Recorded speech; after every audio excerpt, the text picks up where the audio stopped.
In the third month of my marriage, my mother-in-law slid a piece of paper across my dining table and demanded $2,000 a month in rent for an apartment she claimed belonged to her family trust. I just smiled, folded my napkin, and told her I would simply go back to my own apartment. My husband looked at me in absolute panic and asked what apartment I was talking about. He had no idea that the luxury downtown Chicago penthouse we were sitting in did not belong to his family at all.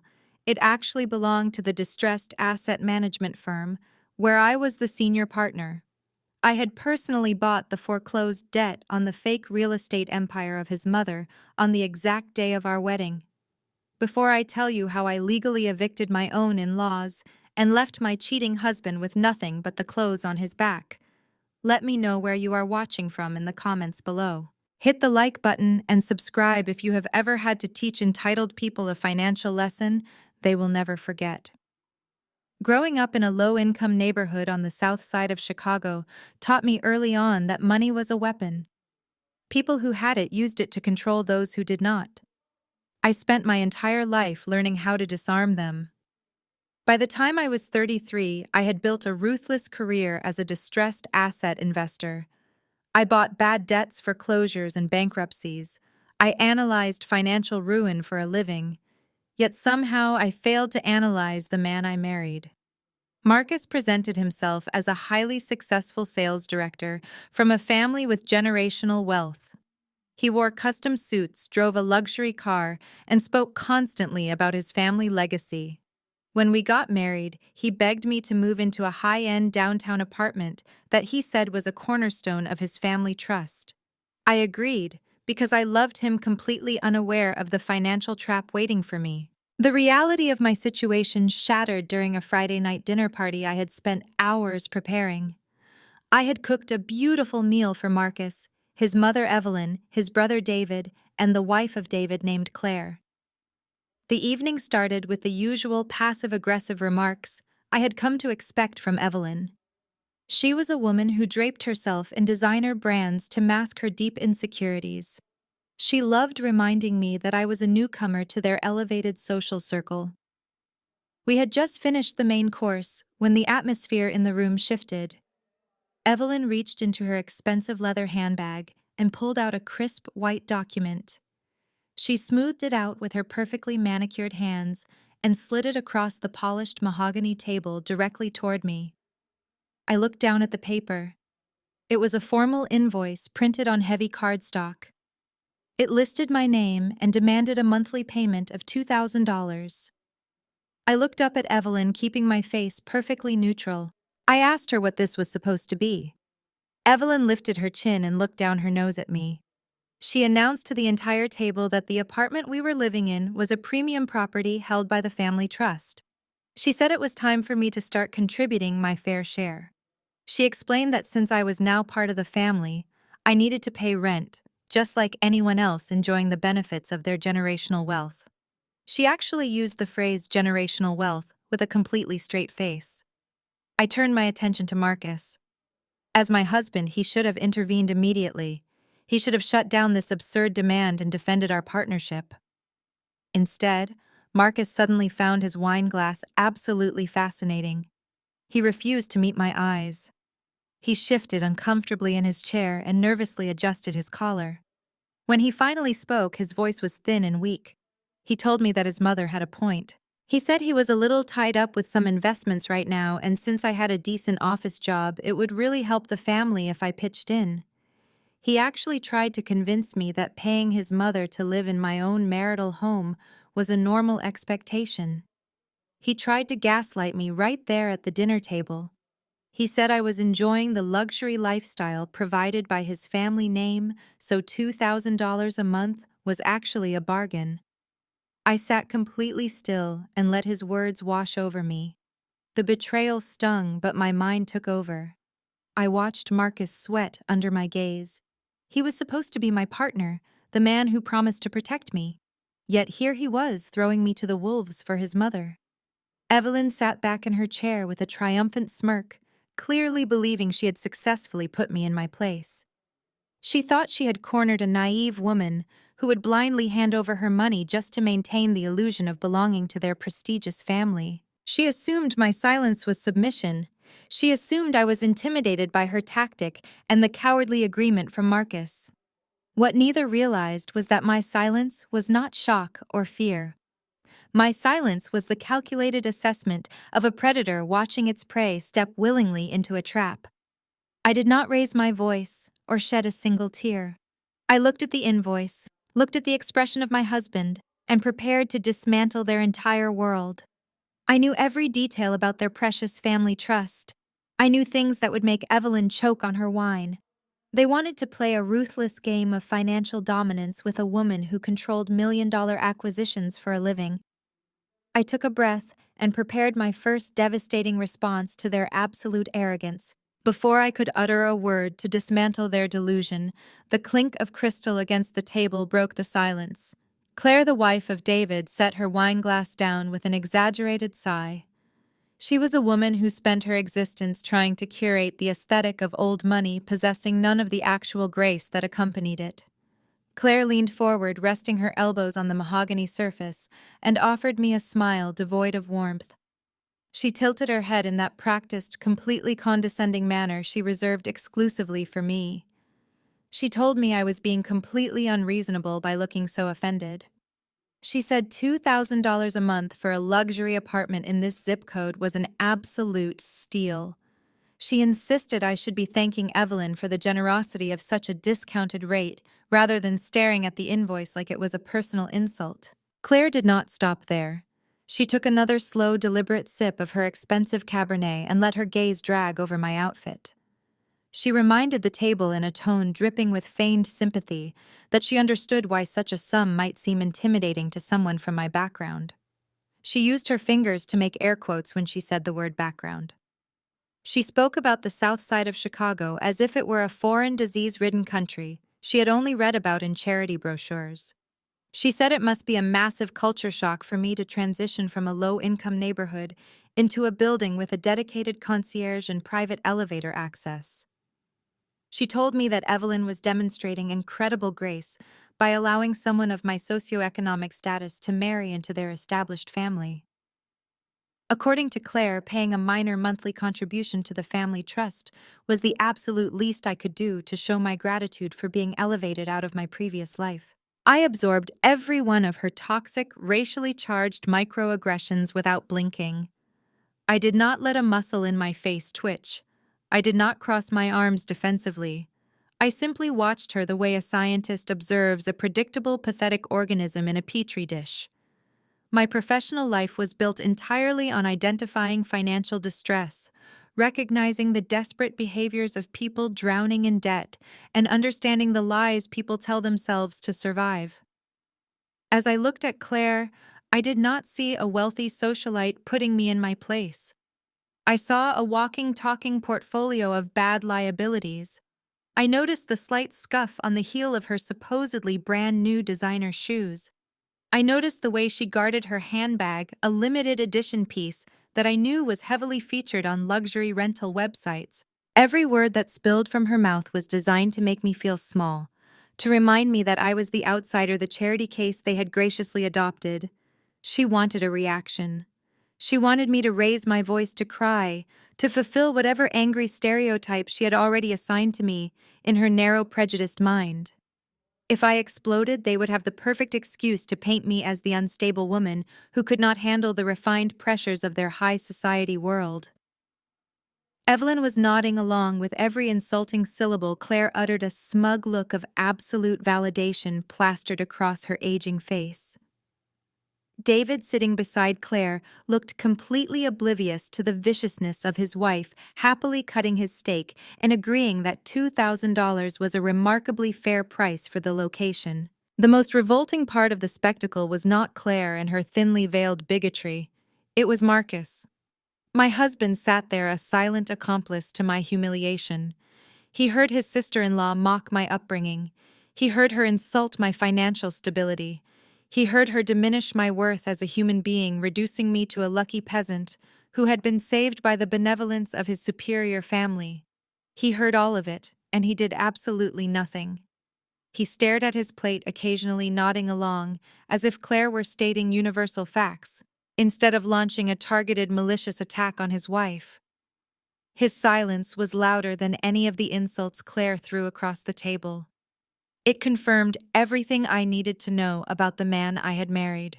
I let the silence stretch out after Claire finished her speech. I wanted them to sit in the tension. I wanted them to feel the heavy weight of their own audacity. The dining room felt like a pressure cooker ready to explode. Evelyn tapped her fingernails against the table, impatient for my surrender. Claire swirled her wine, looking pleased with herself, fully believing she had just delivered the ultimate verbal checkmate. They thought they had me boxed into a corner. They assumed I would bow my head and quietly submit to their ridiculous demands out of sheer desperation. They thought I was trapped by my love for Marcus, trapped by the intimidation of their supposed wealth, and trapped by the social dynamics they orchestrated to isolate me. I looked at the invoice sitting on the table. I looked at my mother-in-law. I looked at my sister-in-law. Finally, I looked at the cowardly posture of the man who had promised to stand by me. My analytical mind processed the scene with crystal precision. They were demanding rent for a property they did not own, using a fake trust as a weapon, and mocking my financial status while drowning in their ruin. It was beautifully ironic. I knew I was not just going to leave Marcus. I was going to systematically dismantle their entire false reality. Every calculated insult they threw at me only fueled my determination. They had no idea who they were dealing with. I reached for my water glass, took a slow sip, and prepared to drop the match on their carefully constructed house of cards. I set the crystal glass back onto the table with a deliberate clink. The sound echoed in the sudden vacuum of the dining room. I reached for the linen napkin resting on my lap, picked it up, and elegantly dabbed the corners of my mouth. Every eye at the table tracked my movements. They were waiting for an explosion. They were bracing for tears, screaming, and desperate pleas for Marcus to intervene and save our marriage from this extortion. I gave them absolutely none of that satisfaction. Instead, I carefully folded the napkin and placed it next to my plate. I pushed my chair back, the wood scraping lightly against the hardwood floor, and stood up with perfect posture. I looked down at Evelyn, then at Claire, and finally let my gaze rest on my husband. I let a serene, completely unbothered smile spread across my face. I kept my voice light and conversational, as if we were discussing the weather rather than a brazen attempt at financial blackmail. I told Evelyn that I completely understood her position. I said that if the family was truly this desperate for cash to keep up appearances, I would not dream of being a burden to their supposedly vast estate. I smoothed the front of my dress and delivered the line that would shatter their evening. I told them that if paying $2,000 a month was the strict requirement to stay in this particular unit, I would just go back to my apartment. The air left the room. The smug satisfaction that had been resting on the face of my mother-in-law instantly evaporated, replaced by a deep, rigid confusion. Claire stopped swirling her expensive wine, her hand freezing in midair. David simply blinked, his jaw going slightly slack. But it was the reaction from Marcus that was the most rewarding. He looked up at me, his eyes wide with a mixture of panic and complete bewilderment. He stammered over his words, his voice entirely devoid of the confident sales director persona he usually projected. He asked me what apartment I was talking about. I did not answer him. I did not owe him an explanation, nor did I owe his greedy family another second of my time or energy. I simply maintained my polite smile, turned on my heel, and walked out of the dining room. I left the absurd invoice sitting right next to my half-eaten dinner. My heels clicked rhythmically against the floorboards as I made my way down the long corridor toward the master bedroom. Behind me, the heavy silence of the dining room shattered into a chaotic chorus of hushed, frantic whispers. I could hear Evelyn demanding to know what I meant. I could hear Claire scoffing, trying to reassure the table that I was just bluffing to save face. I could hear Marcus scrambling out of his chair. I walked into the master bedroom, the room Marcus had proudly claimed was part of his childhood heritage. I went straight to the walk-in closet and pulled down my sleek hard-shell travel suitcase from the top shelf. I unzipped it and laid it open on the king-sized bed. I did not pack frantically. I moved with the cold, calculated efficiency of a woman executing a flawless business strategy. I opened my drawers and began selecting only the essentials. I packed my tailored suits, my silk blouses, and the comfortable clothes I actually valued. I ignored the expensive jewelry Marcus had gifted me, leaving the sparkling necklaces and diamond earrings sitting untouched in their velvet boxes on the vanity. Those items were bought with dirty money purchased to create an illusion I no longer had any interest in maintaining. As I folded a cashmere sweater, the reality of my departure settled over me. I was not just packing clothes. I was packing my dignity, my financial independence, and my absolute refusal to be manipulated by people who possessed a fraction of my intelligence and resources. I thought about the sheer audacity of Evelyn trying to extort rent from me. I thought about Claire mocking my upbringing on the south side of Chicago. My upbringing was exactly what had forged my resilience. It was the reason I knew how to read contracts, spot bad debt, and outsmart predators in bespoke suits. They thought my background was a weakness. They were about to learn it was my ultimate advantage. I zipped my toiletry bag and placed it into the suitcase. I moved to the bathroom to gather my skincare items, moving methodically. I could hear the footsteps of my husband pacing heavily in the hallway outside. He was hesitating. He was trapped between his dominant mother in the dining room and his departing wife in the bedroom. His inability to act decisively only fueled my packing. I secured the internal straps of the suitcase and zipped the main compartment closed with a sharp, definitive sound. I pulled up the telescoping handle, the metallic click echoing in the quiet bedroom. I rolled the suitcase out of the bedroom and back down the corridor. When I re-entered the living space, the scene was almost comical. Evelyn was gripping the edge of the dining table, her knuckles white. Claire was frantically texting someone on her phone, her earlier bravado completely vanished. David was staring at the floor. Marcus was standing in the archway between the dining room and the foyer, physically blocking my path to the front door. He looked from my face down to my suitcase, his expression morphing from confusion into a desperate cornered anger. The stunned silence returned thicker and heavier than before. They had expected me to fight. They had expected me to negotiate. They had expected me to beg for my place in their esteemed family. Seeing me stand there, luggage in hand, completely ready to walk out the door without shedding a single tear, short-circuited their entire strategy. I waited.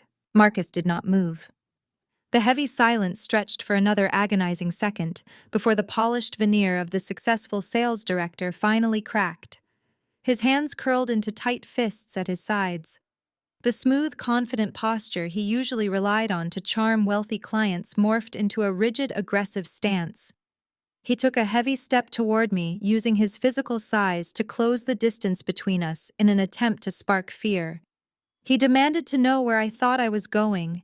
He ordered me to turn around, take my suitcase back to the master bedroom, and sit down at the dining table so we could finish this conversation like reasonable adults. He actually tried to use his commanding boardroom voice on me, the specific tone he reserved for closing difficult negotiations and bullying junior staff members. I tightened my grip on the leather handle of my suitcase. I did not flinch.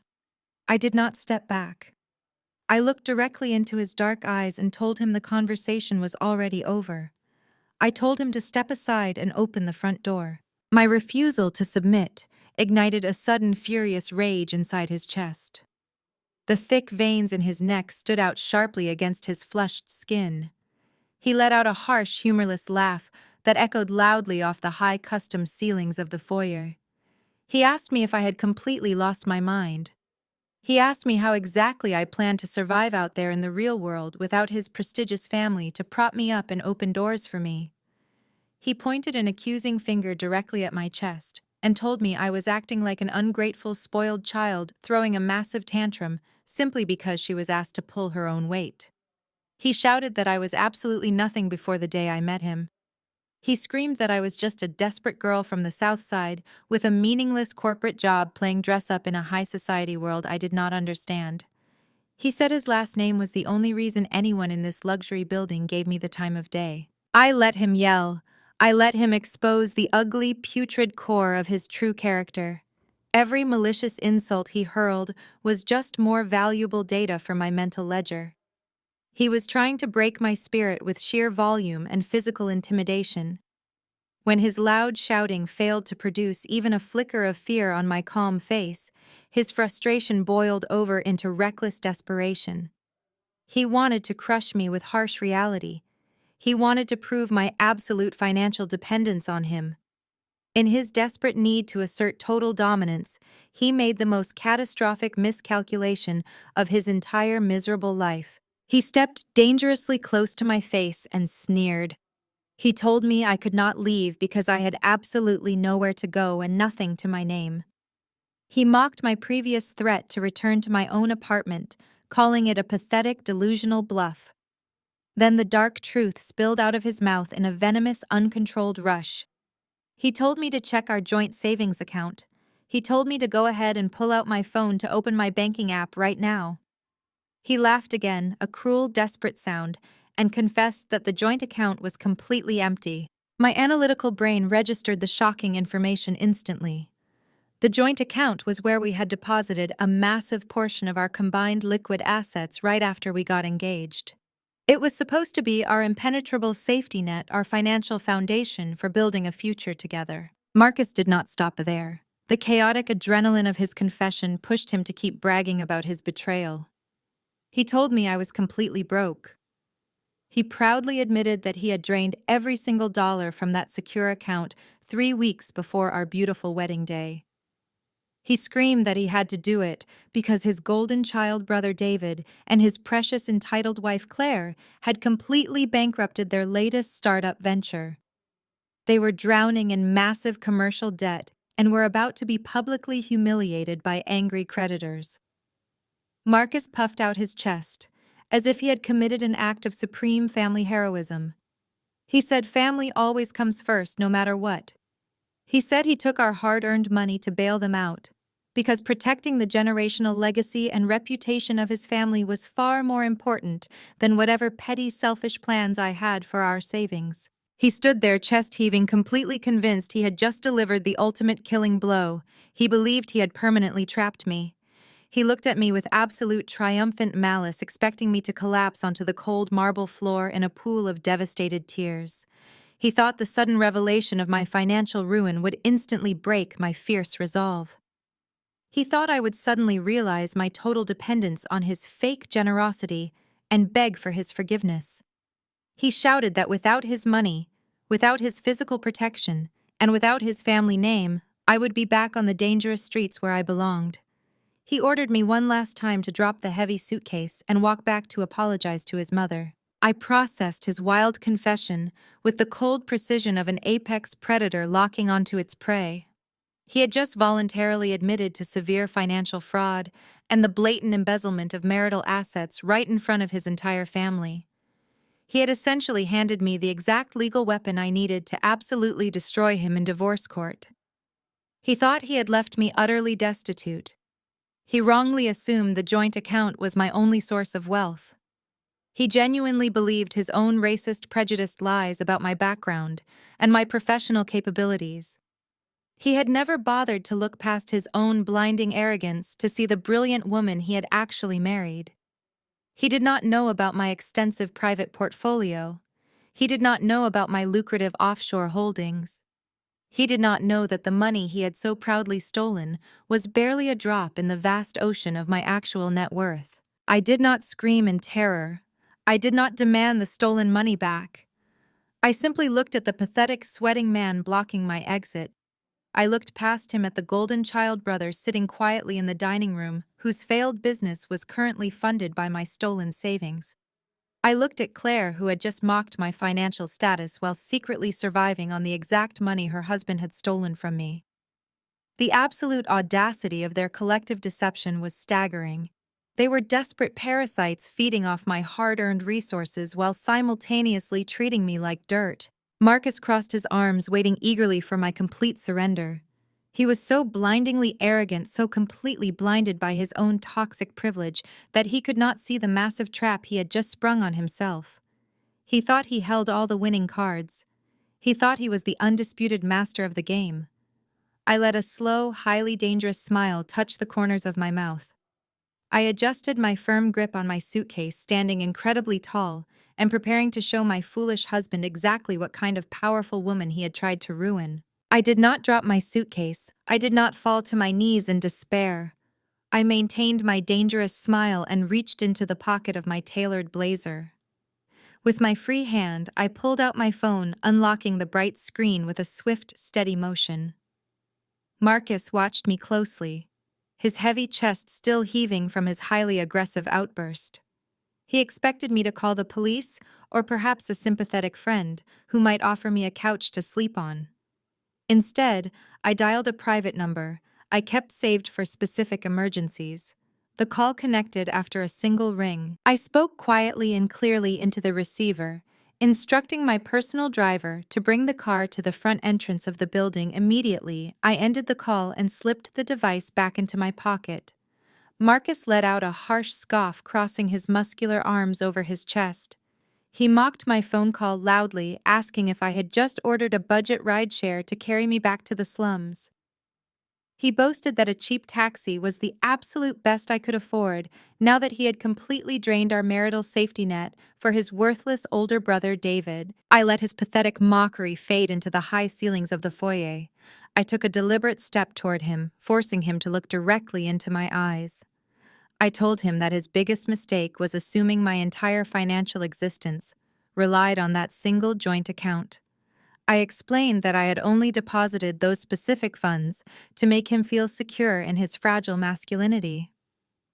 I watched his smug expression falter slightly. I slowly pulled my phone back out, opening a highly secured wealth management application that he had never once seen during our entire time living happily together. I held the illuminated screen up to his face, forcing him to read the glowing numbers. I told him to look very closely at the portfolio listed under my sole name. Marcus squinted at the digital document, his jaw tightening as his brain struggled to comprehend the massive figures. I calmly explained that the document was the official deed and current valuation of a pristine penthouse located in the most exclusive luxury building in downtown Chicago.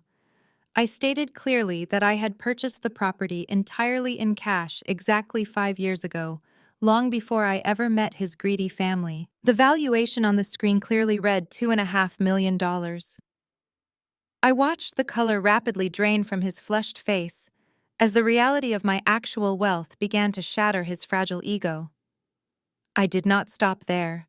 I swiped to the next digital document displaying a binding corporate lease agreement. I informed my stunned husband that my magnificent penthouse was currently leased to a major international technology firm.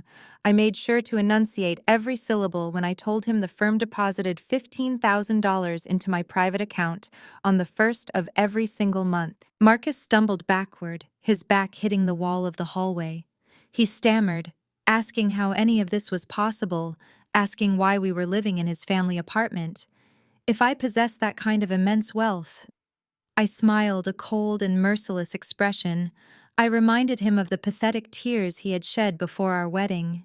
I reminded him how he had begged me on bended knee to move into this specific unit because he wanted to start our new married life surrounded by his precious childhood memories and the deeply important legacy of his great family name forever. I told him I had compromised my own luxurious living standards merely to appease his overwhelming sentimental attachment. I said, I had traded a breathtaking penthouse for this heavily outdated apartment, purely out of pity and love. I watched his masculine pride completely disintegrate. He realized in real time that he had not saved me from poverty. I had lowered myself to tolerate his mediocre lifestyle. He realized the money he had proudly stolen from our joint account was virtually nothing compared to the massive financial empire I had secretly built through my own relentless hard work every single day. My phone buzzed in my hand, signaling the arrival of my transportation. I looked past Marcus, aiming my voice toward the dining room, where Evelyn and Claire were undoubtedly straining to hear our argument. I spoke loudly enough for his greedy family to catch every word I announced that my private vehicle was waiting downstairs to escort me to a luxury hotel suite. I told Marcus he could keep the stolen savings as a parting charity gift from me, a minor donation to help fund the inevitable bankruptcy of his utterly incompetent brother and his highly bigoted wife, Claire, today. I gripped the handle of my suitcase and walked right past him. Marcus was too paralyzed by shock and humiliation to even attempt to block my path again. He stood frozen against the wall, his mouth hanging slightly open as his entire false reality crumbled around him. I reached the heavy front door, pulling it open with a smooth motion. I stepped out into the brightly lit hallway of the building, leaving the suffocating toxicity of his family behind me. I did not look back at the man who had foolishly tried to ruin my beautiful life here with them. I walked confidently toward the private elevator, my heels striking the floor with purpose. When I reached the lobby, the concierge quickly opened the glass doors for me. A sleek, perfectly polished luxury black car sat waiting at the curb. My driver stepped out immediately, opening the rear door and taking my suitcase with practiced efficiency. I slid into the soft leather interior, feeling the profound comfort of my own independent success. As the vehicle pulled smoothly away from the curb, I stared out the tinted window, preparing my next devastating legal move against the greedy family who crossed me. Before my driver could close the heavy rear door of the luxury vehicle, the sharp, frantic voice of my mother-in-law echoed loudly across the illuminated concrete of the building. Evelyn burst through the revolving glass doors of the lobby, completely abandoning her carefully cultivated high society poise. She marched aggressively down the pristine sidewalk, her expensive designer heels clicking sharply against the cold pavement. Marcus trailed several paces behind her, looking exactly like a reprimanded child, while Claire and David followed closely, their faces twisted into matching masks of desperate calculation. She had clearly been eavesdropping on every single word of my brutal confrontation with Marcus in the foyer. The stunning revelation of my massive private wealth had not sparked any sense of shame or regret within her cold, greedy heart. The sudden knowledge of my $2.5 million penthouse and the $15,000 of monthly income had ignited a vicious hunger inside her soul. She stopped just inches from the edge of my open car door, her chest heaving heavily as she pointed a manicured finger directly at my face. She demanded I step out of the vehicle immediately. She screamed that I was not going to simply walk away from her family after hiding such immense financial assets from them. She dropped the fake, graceful matriarch act that she had weaponized against me since the day we met. Her eyes were wide and wild, filled with an intoxicating obsession for the money I built through my own relentless hard work. She shouted that my secret real estate portfolio changed the entire dynamic of my sudden departure. She loudly declared, if I dared to walk away from her son and file for divorce, she would personally ensure that I left the marriage with absolutely nothing to my name. Evelyn leaned closer, her voice reaching a shrill pitch that caused the building concierge to step outside in alarm. She threatened to unleash the most brutal, ruthless legal team in the entire city of Chicago against me. She declared that because I had deliberately concealed my massive real estate holdings during our short marriage, a judge would instantly classify my pristine downtown penthouse as a shared marital asset. She claimed that Marcus was legally entitled to exactly half of its total value. She screamed that I owed their prestigious family every single penny of that money, as fair compensation for elevating my pathetic social status. She actually had the unhinged audacity to state that bringing a woman from the South Side into their elite circles was a costly charitable service, and my hidden wealth was the required payment for their immense generosity. Claire stood behind Evelyn, nodding vigorously in enthusiastic agreement. The entitled white sister-in-law, who had just mocked my background at the dinner table, was now staring at me with a desperate, predatory gleam in her eyes. She was already calculating how my millions could easily erase her mounting personal debts and save her from public humiliation. David stood beside his wife, whispering legal strategies into her ear, completely energized by the prospect of stealing my hard-earned resources.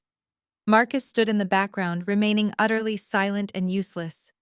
He allowed his mother to fight his battles, relying on her aggressive extortion tactics to secure his financial future.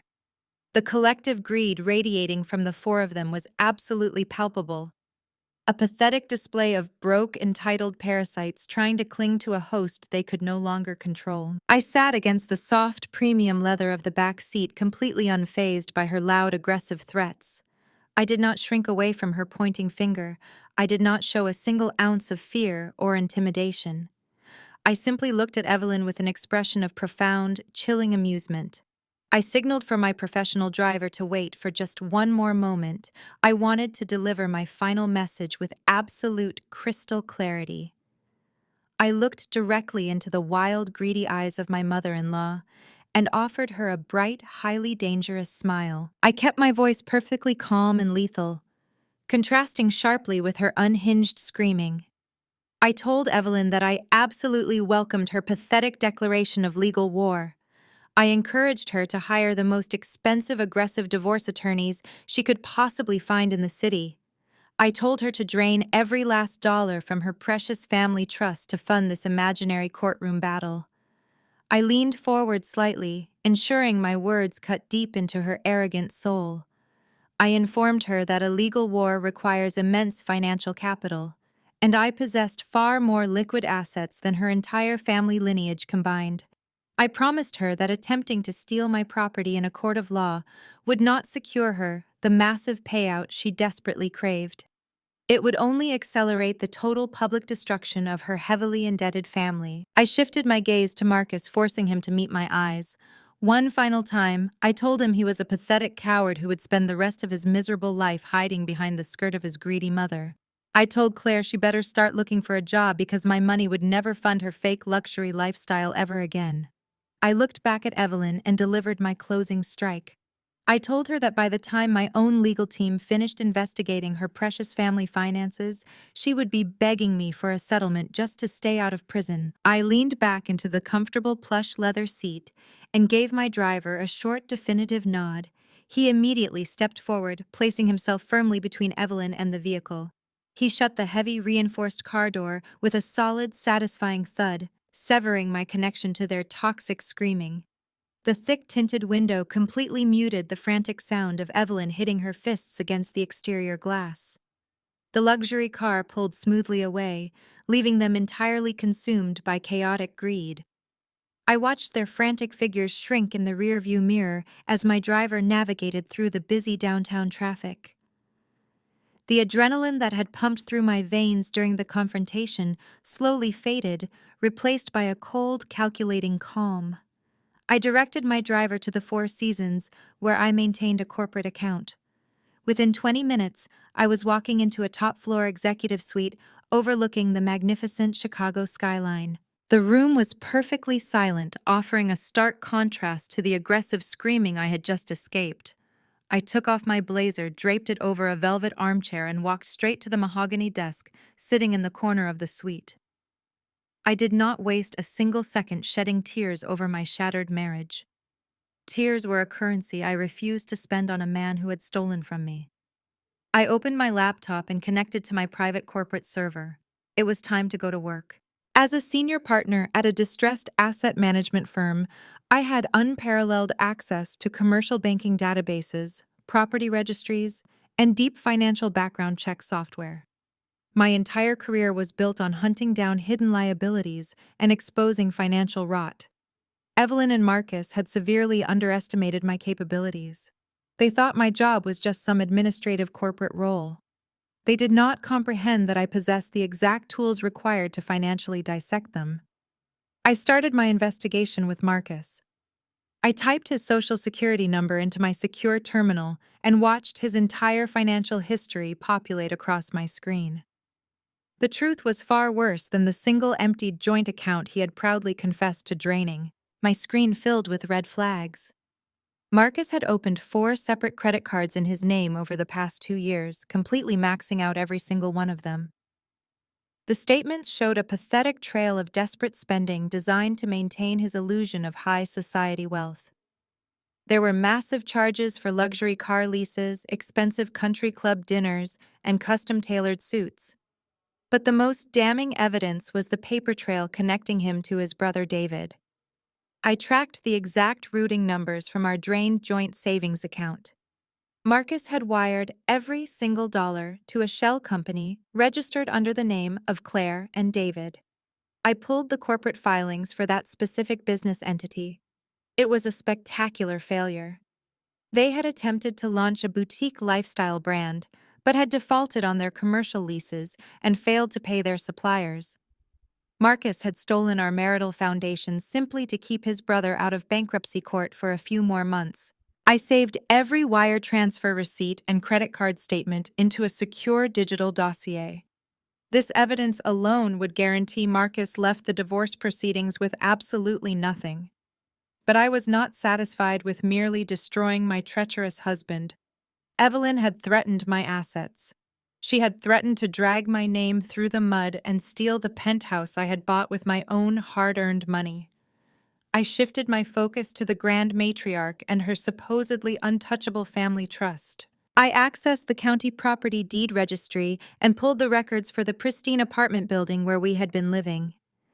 Evelyn had always bragged that the unit was a generational asset, passed down through the family trust for decades free and clear. I ran the search and waited for the official documents to load. When the deed history appeared on my screen, I actually let out a genuine laugh. The mighty family trust was nothing but a hollow house of cards built on massive, unsustainable leverage. The records showed that Evelyn had secretly remortgaged the downtown apartment 3 separate times over the last 10 years. She had pulled all the equity out of the property to fund the extravagant lifestyle she so desperately needed to project. She used the borrowed cash to pay for the lavish wedding she threw for David and Claire. She used it to maintain her elite country club memberships and buy her designer wardrobes. But the most recent documents filed in the county registry were the ones that truly sealed her fate. 8 months ago, Evelyn had completely stopped making payments on that massive consolidated mortgage. I cross-referenced the property address with commercial banking foreclosure records. My fingers flew across the keyboard pulling data from the distressed debt markets. The bank had issued multiple notices of default. Evelyn had ignored all of them, likely hoping a miracle would save her from public humiliation. 2 months before my wedding, the bank had officially foreclosed on the property.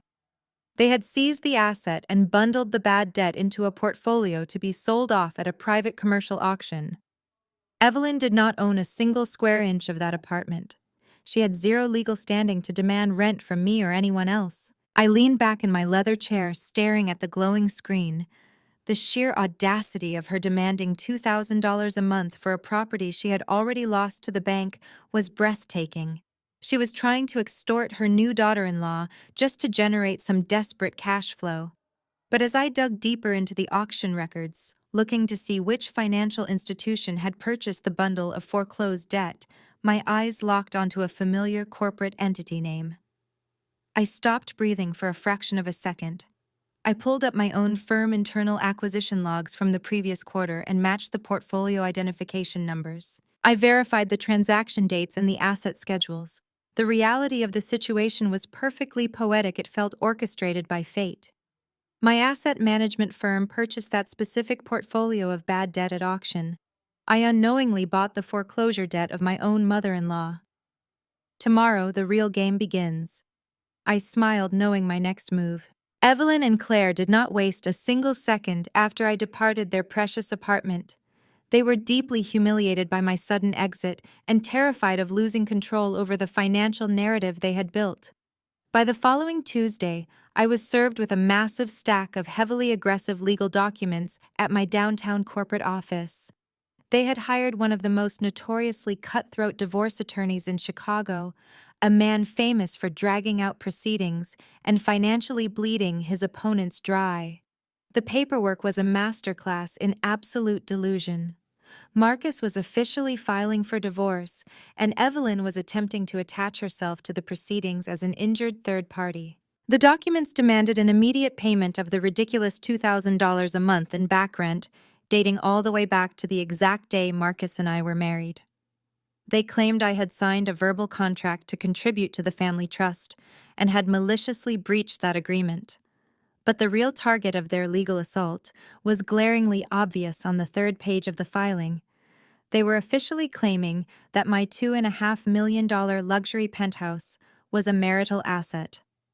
Their attorney argued that because Marcus and I had discussed living in my penthouse before we got married, he had contributed to the conceptual planning of the property, thereby granting him legal ownership rights. It was the most pathetic reach I had ever seen in my professional career, but they were counting on the sheer aggression of the filing to intimidate me into a quick settlement. While their attorney attacked me in the legal system, Claire launched a highly coordinated and vicious smear campaign across her social media platforms. She started posting long emotional essays on Instagram and Facebook, carefully crafted to portray her family as the ultimate innocent victims. She never used my name directly, but the context made it impossible for anyone in our social circles to misunderstand who she was talking about. She posted dramatically filtered photos of Marcus looking sad and pensive, with captions about how heartbreaking it was to see a generous, trusting man get completely used by a manipulative gold digger. Claire leaned heavily into her role as the virtuous protector of her white in-laws. She wrote extensive paragraphs about how her family had graciously opened their hearts and their high society doors to a woman from a difficult, impoverished background. She claimed they had offered me unconditional love, financial support, and a chance to escape my low-income upbringing. She spun a wildly inaccurate tale of how I had repaid their immense generosity by secretly hoarding money, lying about my career, and ultimately abandoning her brother-in-law the moment he needed emotional support. Her followers ate it up. The comment sections under her posts were flooded with sympathetic messages from other wealthy socialites and country club members. They offered prayers for Marcus and praised Claire for being such a strong, fiercely loyal sister-in-law.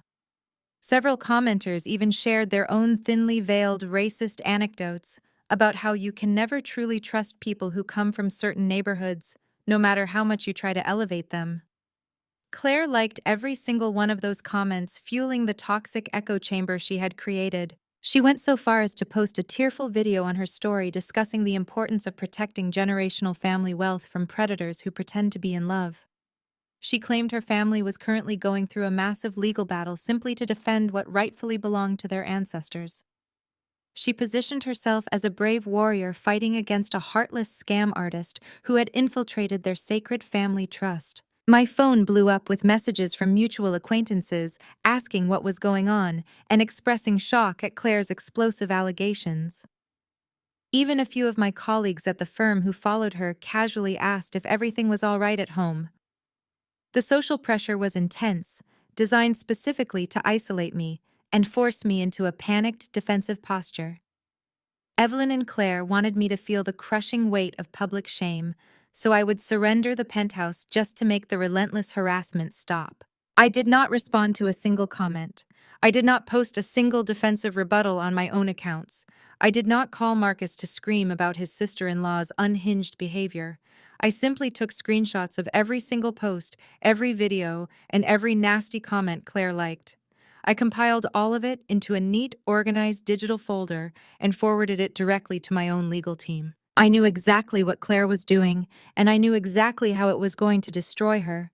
She was publicly confirming the existence of their supposed family wealth and repeatedly claiming that her family possessed significant assets that needed protecting. She was setting a massive public trap for herself without even realizing it. By boasting about their financial superiority on the internet, she was making the reality of their actual situation infinitely more humiliating when I finally decided to expose it. I sat in my quiet luxury hotel suite sipping my morning coffee and reviewing the aggressive subpoena they had served me. They wanted a full accounting of all my financial assets dating back 5 years. They wanted access to my business records, my tax returns, and the deed to my penthouse. They were greedy, hungry, and completely blinded by their own arrogant assumptions.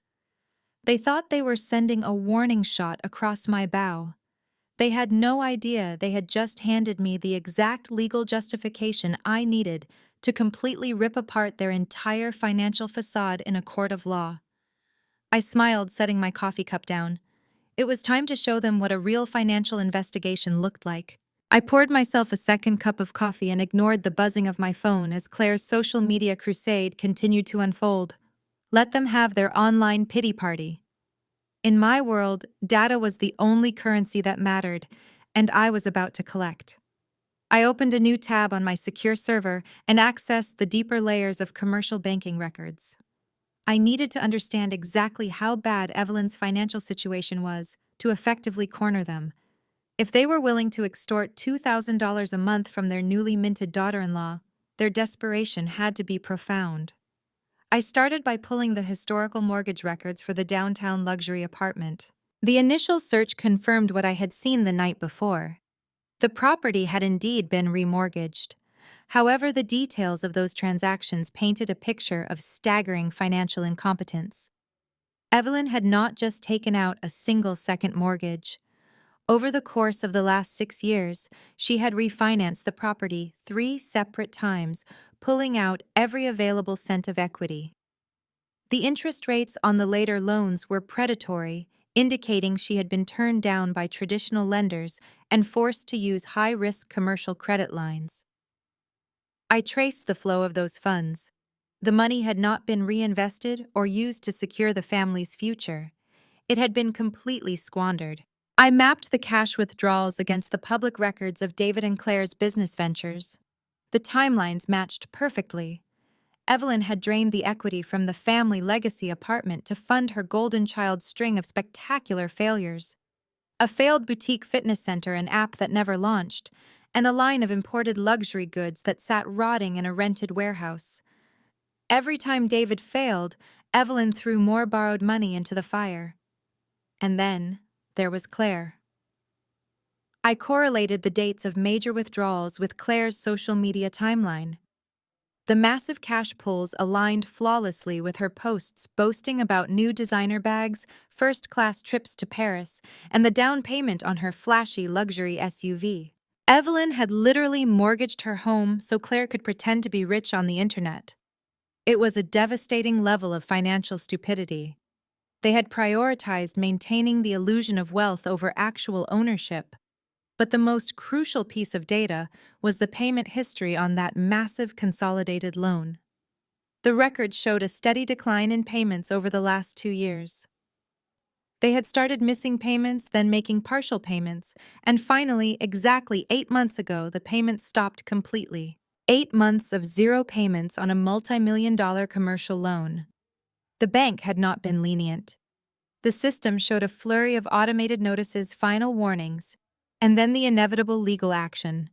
The property had officially entered the foreclosure process months before my wedding. Evelyn and Marcus had known. They had stood at the altar smiling for the cameras, fully aware that the roof over their heads was slipping away.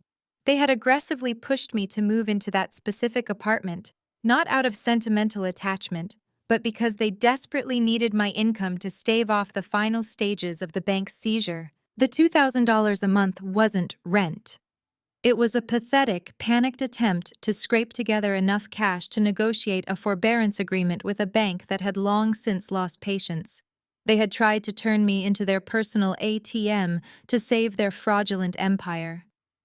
I leaned back and interlaced my fingers, letting the reality of their situation sink in. Evelyn, the proud matriarch, who looked down on my South Side upbringing, was a squatter. Claire, who mocked my background, was funding her country club lifestyle with stolen equity from a foreclosed home. And Marcus, my spineless husband, had orchestrated the entire scam to cover for them. I saved all the documentation into a highly encrypted folder. I had the timeline, the loan numbers, the foreclosure notices, and the exact paper trail linking their debt to Claire's reckless spending. But I needed the final piece of the puzzle. I needed to confirm the current status of that debt. Banks rarely hold on to bad commercial loans once the foreclosure process is complete.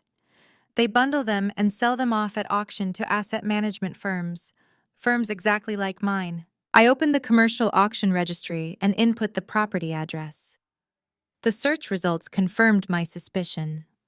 The bank had bundled Evelyn's massive debt into a larger portfolio of distressed properties and sold it at a private auction 2 months ago.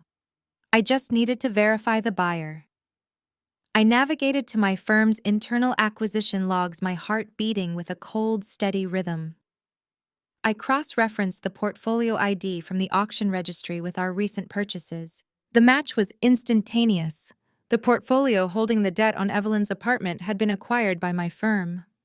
I scrolled down to the authorization section. My own digital signature stared back at me. I had personally approved the acquisition of that specific portfolio on the exact day I married Marcus. It was a routine sign-off on a bulk purchase of distressed assets. I hadn't known what was inside the bundle at the time. I had inadvertently bought the financial ruin of my new in-laws. The irony was almost too perfect. Evelyn and Marcus were preparing to wage a legal war against me, demanding back rent for a property they no longer owned. They were launching a social media smear campaign to protect a family legacy that had been sold to my company at auction. They thought they were the predators setting a trap for a naive woman. They had no idea they had walked blindly into the jaws of the very institution that held their entire financial existence in its hands. I closed my laptop. The investigation was complete. Now it was time to set the stage for their absolute destruction. I picked up my phone and drafted a brief formal email to Evelyn's aggressive divorce attorney. I agreed to a formal mediation meeting. I told them I was ready to discuss the settlement of the apartment and all related assets. I hit send, knowing they would interpret it as a sign of weakness. Let them celebrate their imaginary victory. The real show was about to begin. The morning after sending that email to their divorce attorney, I arrived at my corporate office before the sun had fully risen. The glass and steel walls of my firm offered a quiet sanctuary away from the digital noise of Claire and her relentless smear campaign. I bypassed my usual coffee routine and walked straight into the secure records room. I needed to see the physical documents of the debt purchase with my own eyes. I accessed the restricted vault and pulled the physical file associated with the distressed portfolio I had signed off on during my wedding day. I carried the thick stack of legal documents back to my desk and spread them out across the smooth surface. The banking records were meticulously detailed. They chronicled the exact timeline of Evelyn and her complete financial collapse. The lending institution had not simply threatened foreclosure, they had executed it with ruthless efficiency. The final notice of sale had been served to the apartment exactly 3 weeks before Marcus and I stood at the altar. Evelyn had hidden the certified mail. She concealed the public auction notices from her own son, or perhaps Marcus had known all along and simply chosen to participate in the delusion. The auction itself had been a quiet corporate affair, handled entirely through commercial back-end channels. A massive bundle of toxic debt was sold for pennies on the dollar to my asset management firm. I traced my finger over the final transfer of deed. The document officially stripped Evelyn of all ownership rights. The family trust she proudly weaponized against me at the dinner table was a legally dead entity. It possessed zero assets. It held zero power. The apartment they currently occupied, the same apartment they demanded I pay $2,000 a month to live in, was classified as corporate property owned entirely by my firm. The psychological delusion required to maintain their aristocratic charade was fascinating to observe. Evelyn was entirely broke. She did not own the walls around her. She did not own the floor beneath her designer shoes. Every single time she looked down her nose at my low-income background, she was doing so as a legal squatter trespassing on corporate real estate. They were living on borrowed time, existing in a state of suspended animation, only because the bureaucratic machinery of commercial evictions took a few months to process the physical removal of occupants after a bulk debt purchase. I dug deeper into the specific bundle of liabilities we had purchased. Banks rarely sell a single foreclosed home, they package multiple toxic debts together to clear their books. As I turned the pages, I found the auto loans Claire had used to purchase her fleet of luxury SUVs. The loans were severely delinquent and heavily penalized. Next in the file were the commercial lines of credit David had opened to fund his catastrophic business ventures. They were all bundled together in this exact same package. My firm had unwittingly purchased the entire financial existence of my treacherous in-laws. I sat back in my chair, absorbing the absolute magnitude of my power over their fate. I held the legal authority to seize Claire and her vehicles today. I held the right to dispatch the county sheriff to forcefully remove Evelyn and Marcus from the apartment this afternoon. They were completely at my mercy, yet they were actively spending their days trying to destroy my public reputation. They were hiring aggressive lawyers to steal my private penthouse while sitting in a living room that I technically owned. Their arrogance was truly their greatest vulnerability. I called my executive assistant into my office and handed her the stack of original bank transfers, foreclosure notices, and the finalized property deed. I instructed her to make pristine color copies of every page and bind them into a formal legal dossier. I specifically requested that the official corporate acquisition stamps be highlighted in bright red ink. I wanted the visual impact of their financial ruin to be absolutely undeniable when I dropped the folder onto the mediation table. I wanted Evelyn to see the exact date my firm had legally swallowed her fake generational wealth whole. My phone vibrated on the desk, pulling my attention briefly away from the paperwork. It was another text message from Marcus. He was alternating between playing the wounded victim and the commanding husband. He texted that he was willing to forgive my sudden departure if I simply signed over the deed to my penthouse and apologized to his mother. He claimed his high-powered attorney was going to freeze all my bank accounts by the end of the week if I did not comply. I read the message and felt a profound sense of pity for his massive ignorance. Marcus was threatening to freeze my accounts while his own mother was legally homeless. He was demanding an apology while unlawfully sleeping in a corporate asset that my company could lock down with a single phone call to building security. I did not reply to his pathetic threats. I took a screenshot of his message and saved it to the specific folder I was preparing for the mediation. Every arrogant demand he made would only make his eventual public humiliation that much sweeter. I was building a masterpiece of corporate retaliation, and Marcus was eagerly supplying the necessary materials. I spent the rest of the day coordinating with my internal legal team to ensure the eviction notices and vehicle repossession orders were fully drafted, legally binding, and ready for immediate execution. I did not want any bureaucratic delays when the time came to drop the hammer. I wanted the destruction of their false empire to be swift, absolute, and entirely inescapable. I placed the finished red-stamped dossier into my sleek leather briefcase. The trap was fully set. The family was completely broke, unaware, and blindly marching toward their own financial slaughter. I was ready for the formal mediation. The formal demand for a mediation meeting arrived the following morning via courier. Evelyn instructed her cutthroat attorney to draft a document so dripping with arrogance it bordered on comedic. My legal counsel, a brilliant woman who specialized in high-stakes asset defense, read the demands aloud in my hotel suite. The opposing counsel requested an immediate sit-down at their downtown offices to discuss the swift transfer of my penthouse deed into the family trust. They demanded $50,000 in emotional damages for the distress my departure caused Evelyn, along with a written public apology to clear Claire of wrongdoing. If I refused to attend, they promised to escalate the divorce filings and request an emergency freeze on all my personal assets by Friday. Sarah tossed the thick packet onto the glass coffee table and asked if I wanted to respond with a motion for sanctions. I shook my head and told her we were going to accept the invitation. I wanted them to feel entirely in control. I wanted them to walk into that conference room intoxicated by their perceived power.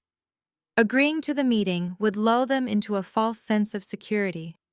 Sarah smiled, recognizing the lethal calm in my voice. She drafted a single-paragraph response confirming our attendance for Thursday morning at 10 o'clock sharp. As soon as the confirmation was sent, my phone screen lit up with a fresh barrage of text messages from Marcus. Emboldened by his mother taking the legal lead, he decided to play the role of the wounded, desperate husband. He sent paragraph after paragraph painting himself as the tragic victim of my corporate ambition. He texted that he still loved me deeply and wanted to save our marriage, but I was making it impossible by disrespecting his family legacy. He claimed his heart was breaking because I cared more about secret bank accounts than building a life with him. He typed out a manipulative plea begging me to just sign over the penthouse deed so we could move past this ugly chapter. He promised that if I humbled myself and apologized to Evelyn, he would personally ensure she forgave me and welcomed me back into high society. He actually wrote that a good wife sacrifices her pride for the financial health of her husband. I read every word of his emotional blackmail without feeling a solitary ounce of sadness or regret. The man I thought I married never existed. The man texting me was a desperate parasite trying to secure a host before his own financial starvation set in. I did not reply. I took a screenshot of his pathetic begging and added it to the digital dossier. While Marcus played the victim in my messages, Claire escalated her public performance. She went live on social media wearing oversized sunglasses indoors and speaking with a trembling, tearful voice. She told thousands of followers that her family was entering intense legal mediation to protect their ancestral wealth from a deceptive predator. She asked her audience for prayers as they fought to defend their generational assets. Comments poured in praising Claire for her bravery and condemning the anonymous gold digger ruining their lives. She was building an enormous public stage for her own imminent destruction. Every single view on her video was another witness to the monumental humiliation she was about to suffer. I ignored the digital noise and focused entirely on the execution of my trap. The timing had to be absolutely flawless. I contacted the chief legal officer at my asset management firm and initiated the final phases of the foreclosure execution. We possess the legal right to enforce the evictions and asset repossessions immediately, but I needed those actions to synchronize perfectly with the mediation meeting. I provided the exact address of the luxury apartment where Evelyn and Marcus were squatting.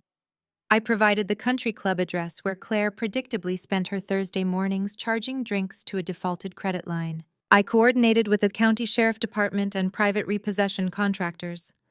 I gave them strict instructions to be on standby outside those specific locations at exactly 10 o'clock on Thursday morning. They were ordered to wait for my direct phone call before moving in to execute the seizures. I wanted Evelyn, Marcus, and Claire sitting securely inside that law office conference room, isolated from the outside world, while the physical remnants of their fake empire were dismantled and hauled away in broad daylight. The night before the mediation, I laid out my wardrobe with tactical precision. I chose a sharply tailored charcoal suit, white silk blouse, and the designer heels Claire had mocked me for supposedly not being able to afford. I wanted to walk into their attorney's office looking exactly like the senior corporate partner I was. I placed my sleek leather briefcase next to the door. Inside rested the heavy red-stamped dossier containing the original bank transfers, foreclosure notices, finalized property deeds, and corporate acquisition documents, proving I owned every single aspect of their financial ruin. I stood by the windows of my hotel suite and looked out over the glittering lights of the Chicago skyline. For months, I had allowed these people to make me feel small. I had quietly absorbed their racial microaggressions, classist insults, and arrogant demands. I had twisted myself into knots, trying to be the perfect accommodating wife to a man who was actively stealing my future to fund his family's delusions. That version of Maya was officially dead. The woman looking back in the reflection of the glass was a ruthless apex predator who was about to devour her enemies whole. I turned off the lights and went to sleep with a perfectly clear conscience. The board was set. The pieces were locked into place. Tomorrow morning, Evelyn would walk into that mediation room, expecting me to hand over the keys to a penthouse. Instead, she was going to find out she was completely homeless. I walked through the towering glass doors of the opposing law firm precisely at 10 in the morning. My attorney Sarah walked beside me carrying only a slim leather portfolio while I carried my heavy red-stamped briefcase. The receptionist escorted us down a long corridor lined with frosted glass walls. I could hear the muffled sound of Claire laughing before the heavy mahogany doors of the primary conference room swung open. The scene inside was exactly as I had predicted. Evelyn sat at the absolute center of the massive polished table, positioning herself as the undisputed matriarch, presiding over her conquered subjects. Marcus sat to her right, looking remarkably pale, but trying his hardest to project an aura of masculine authority. Claire sat to her left, aggressively tapping her designer fingernails against the screen of her phone, likely reviewing the engagement metrics on her latest victimhood video. Their attorney, a man who reeked of cheap cologne, sat at the far end of the table. He offered a predatory smile as Sarah and I took our seats opposite the family. No one offered to shake hands. No one offered customary pleasantries. The hostility in the room was palpable. Evelyn leaned back in her plush leather chair and crossed her arms. She looked me up and down, taking in my tailored suit and designer heels with a visible sneer of disgust. She completely believed I was wearing clothes purchased with money stolen by her son. She thought I was a desperate fraud putting on a brave face for the final surrender. Their attorney did not waste a single moment. He cleared his throat loudly and slid a thick stack of legal documents across the smooth surface of the conference table. The papers came to a stop directly in front of me. He laced his fingers together and adopted a deeply patronizing tone. He informed my legal counsel that his clients were prepared to be incredibly generous, despite the massive emotional and financial distress I had intentionally caused their prestigious family.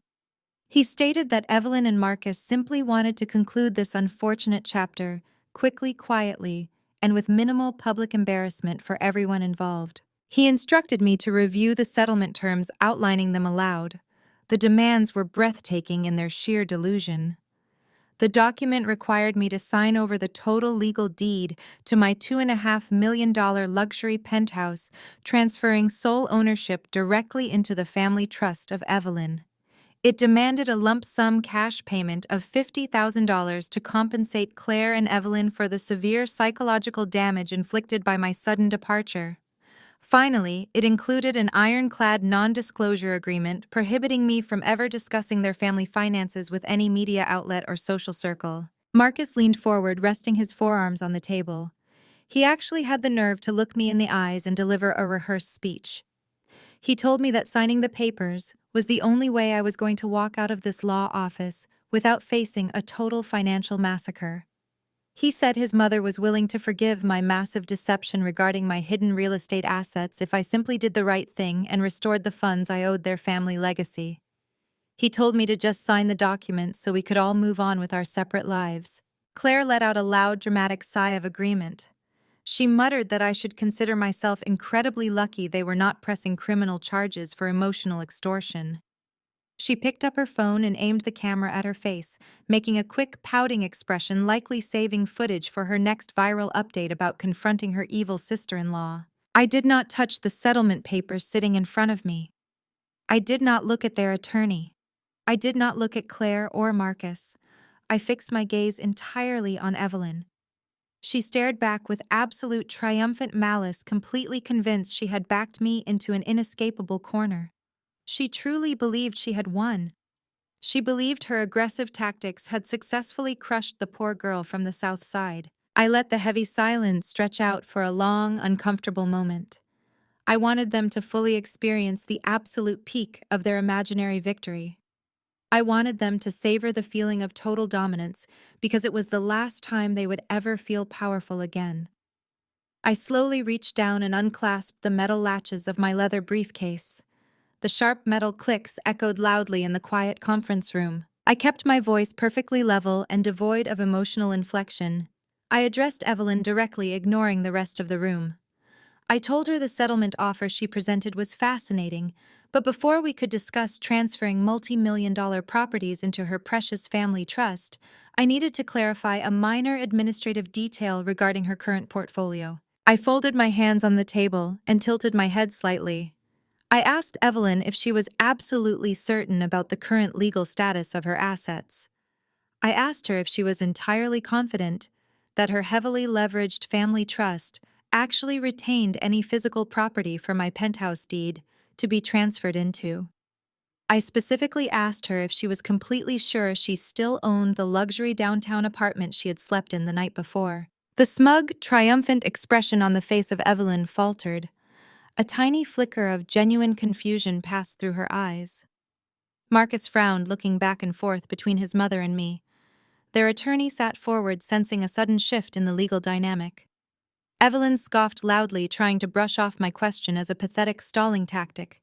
She demanded to know what on earth I was talking about right now. I did not raise my voice or break eye contact. I simply prepared to deliver the brutal financial education that they all so desperately and urgently needed today. I leaned forward, resting my arms on the mahogany table, and looked directly at my mother-in-law.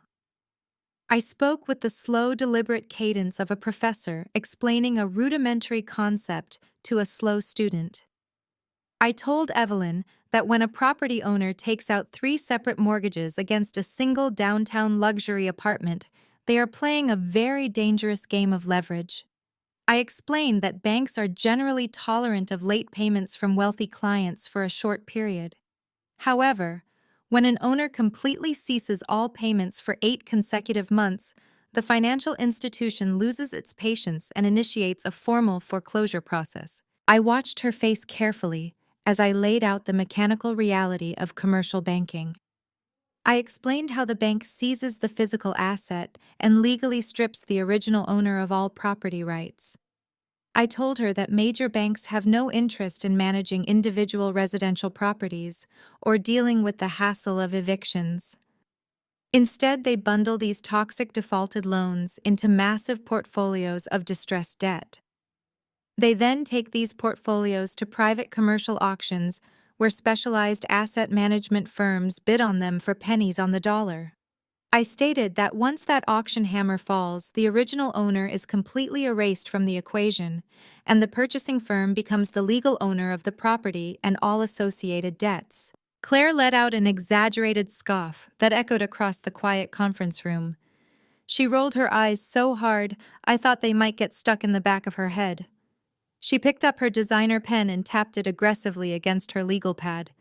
She told me I was pathetic for trying to change the subject with a totally useless lecture about basic real estate. She said my attempt to distract them from my own impending financial ruin was embarrassing to watch. She insisted that I was just a desperate woman trying to sound intelligent in a room full of people who understood how the real world operated. Claire leaned across the table, her face twisted into a mask of supreme aristocratic arrogance. She told me that I clearly did not understand how high-level finance worked for families with real generational wealth. She boasted that Evelyn was not experiencing a foreclosure or anything remotely resembling financial distress. According to Claire, the family was simply executing a strategic portfolio restructuring designed to maximize their tax benefits for the upcoming fiscal year.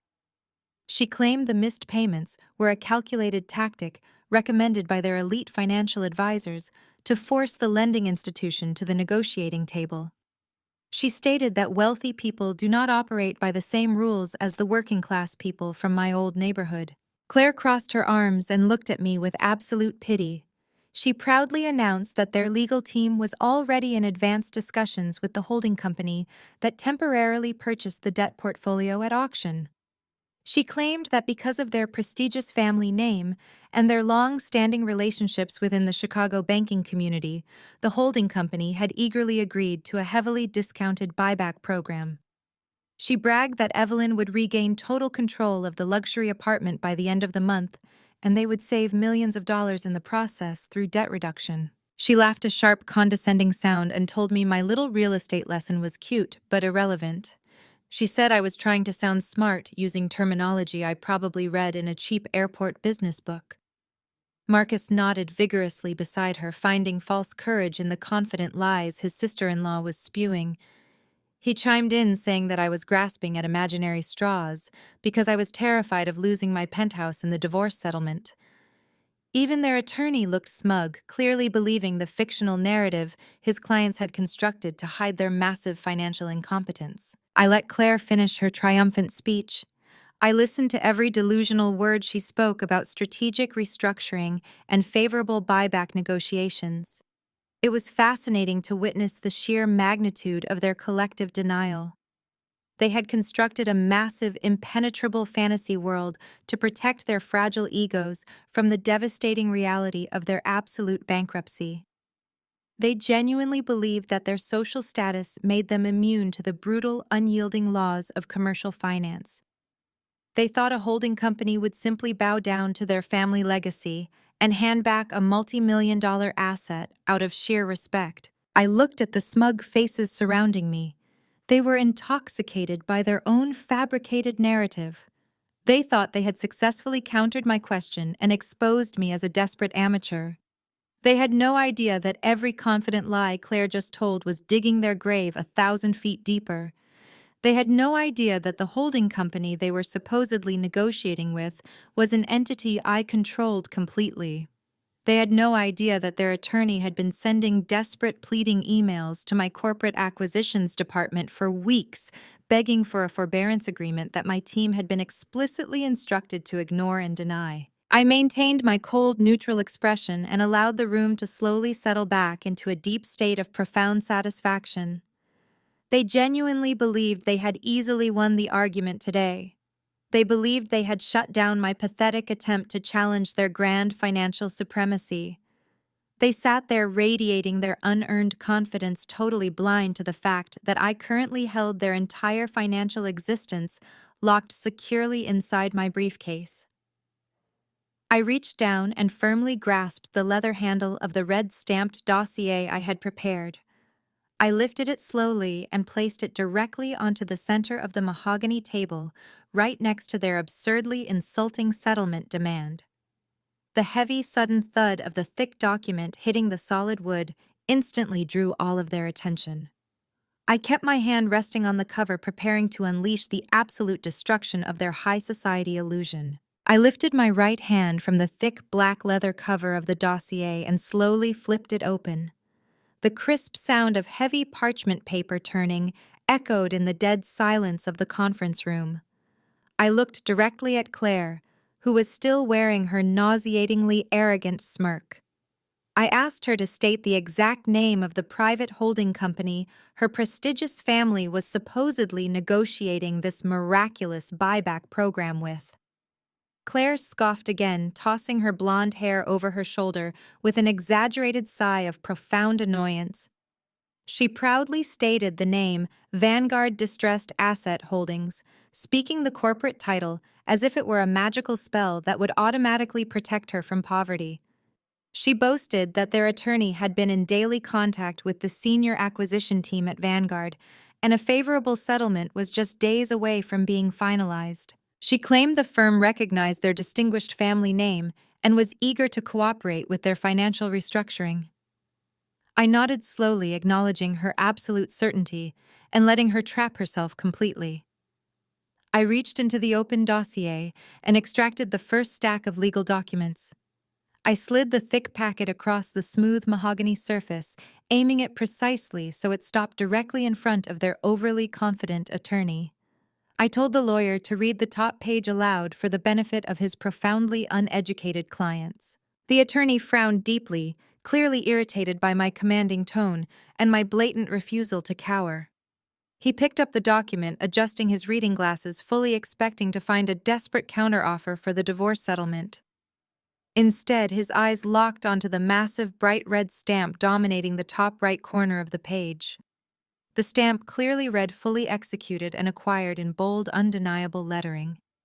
He scanned the dense paragraphs below the stamp, his professional arrogance evaporating in real time as his brain processed the legal terminology. The color rapidly drained from his face, leaving his skin a sickly, pale gray. His hands began to tremble slightly, causing the crisp paper to rustle in the quiet room. He looked up at me, his mouth opening and closing silently, like a fish suffocating on dry land. I did not wait for him to find his voice or offer a pathetic excuse. I reached into the interior pocket of my tailored charcoal blazer and pulled out my solid metal corporate identification badge. I tossed it effortlessly onto the polished table. The heavy platinum card landed with a sharp clatter right on top of the foreclosure deed. The engraved logo on my identification badge perfectly matched the corporate letterhead printed on the foreclosure documents. I announced to the room that Vanguard Distressed Asset Holdings was absolutely not negotiating with them or their legal representative. I stated clearly that I am the majority shareholder and senior managing partner of Vanguard Distressed Asset Holdings. Evelyn recoiled physically in her plush leather chair as if I had just slapped her directly across the face. Marcus stared at the platinum identification card resting on the table, his brain completely failing to process the visual information. His jaw dropped open, and a quiet gasp escaped his throat as the monumental reality of his catastrophic mistake crashed down upon him. I kept my voice ruthlessly flat and strictly professional as I explained the precise timeline of their total financial ruin. I told them that exactly 3 months ago, on the very morning of my beautiful wedding day, while my bridesmaids were fixing my hair and Marcus was adjusting his tuxedo, I received a routine secure email from my acquisitions department. The email contained a bulk portfolio of toxic, highly delinquent commercial debts bundled by a major national bank. I explained that I did not bother reading the individual names attached to the worthless liabilities hidden inside that massive digital folder. I simply reviewed the profit margins, saw a highly lucrative opportunity for my firm, and effortlessly applied my digital signature to authorize the multi-million-dollar purchase. I looked directly at Marcus, making sure my eyes burned into his cowardice. I told him that while he was standing at the altar, vowing to protect me, while actively hiding his massive embezzlement of our joint savings, I was simultaneously unknowingly signing the exact legal paperwork that purchased his mother's foreclosed apartment. The sheer poetic justice of the situation seemed to literally suck the oxygen out of their lungs. I leaned forward, pressing my hands flat against the table, making sure every single person in the room felt the crushing weight of my absolute authority. I turned my attention back to Claire, destroying the last remnants of her fake high society pride. I told her that her highly aggressive lawyer had not been negotiating a brilliant buyback program with my corporate team. I revealed that her attorney had actually been sending pathetic, desperate emails to my junior staff for the past 3 weeks begging for a temporary forbearance agreement because the prestigious family was entirely out of cash. I explained that I had personally reviewed those pathetic pleas and instructed my junior analysts to ignore every single one of those desperate communications. I pointed a manicured finger at the red stamped document sitting in front of their paralyzed attorney. I declared that I did not just buy the delinquent debt associated with their fake generational wealth. I bought the entire physical property outright. The transaction was fully settled, completely cleared, and legally recorded by the county property registry. There was absolutely no negotiation happening today because my firm does not negotiate with illegal squatters. I looked Evelyn dead in the eyes and delivered the fatal blow she had earned through her relentless bigotry. I told her that she did not bring me into her high society world out of the goodness of her heart. I bought her entire fake empire for pennies on the dollar, and I personally own every single square inch of it permanently and forever. The shock hit the room like a physical blow. Evelyn slumped back against her plush leather chair, all the air rushing out of her lungs in a sharp, ragged gasp. Her heavily manicured hands trembled so violently she had to drop them below the mahogany table to hide her complete loss of control. Marcus looked as if the floor had suddenly opened up beneath him, his eyes darting frantically between my calm face and the glowing red stamp on the legal documents. He pulled at the collar of his custom suit, suddenly suffocating under the crushing weight of his own profound stupidity. Claire was entirely frozen. The arrogant sneer she had worn since the moment I walked into the conference room had been completely wiped away, replaced by a pale, hollow mask of absolute terror. Even their predatory attorney sat completely paralyzed, staring intensely at my corporate identification badge, as if it were a highly explosive device, resting right in the very center of his polished conference table. I did not give any of them a single extra second to recover or formulate a pathetic excuse. I kept my voice ruthlessly steady and perfectly pitched, ensuring that every single syllable sliced through their remaining dignity. I told Evelyn that she needed to fully comprehend the absolute reality of her current existence. I explained that she was not a wealthy matriarch managing a prestigious family trust.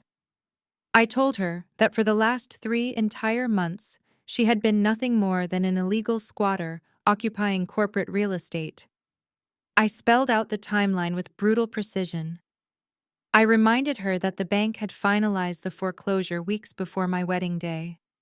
I reminded her that my asset management firm had legally acquired the deed at auction, perfectly synchronizing with the moment she was smiling for wedding photos. I stated clearly that from the exact second I said my vows, her precious childhood apartment belonged entirely to my corporate portfolio. Every night she slept in that master bedroom, she was trespassing on property I controlled.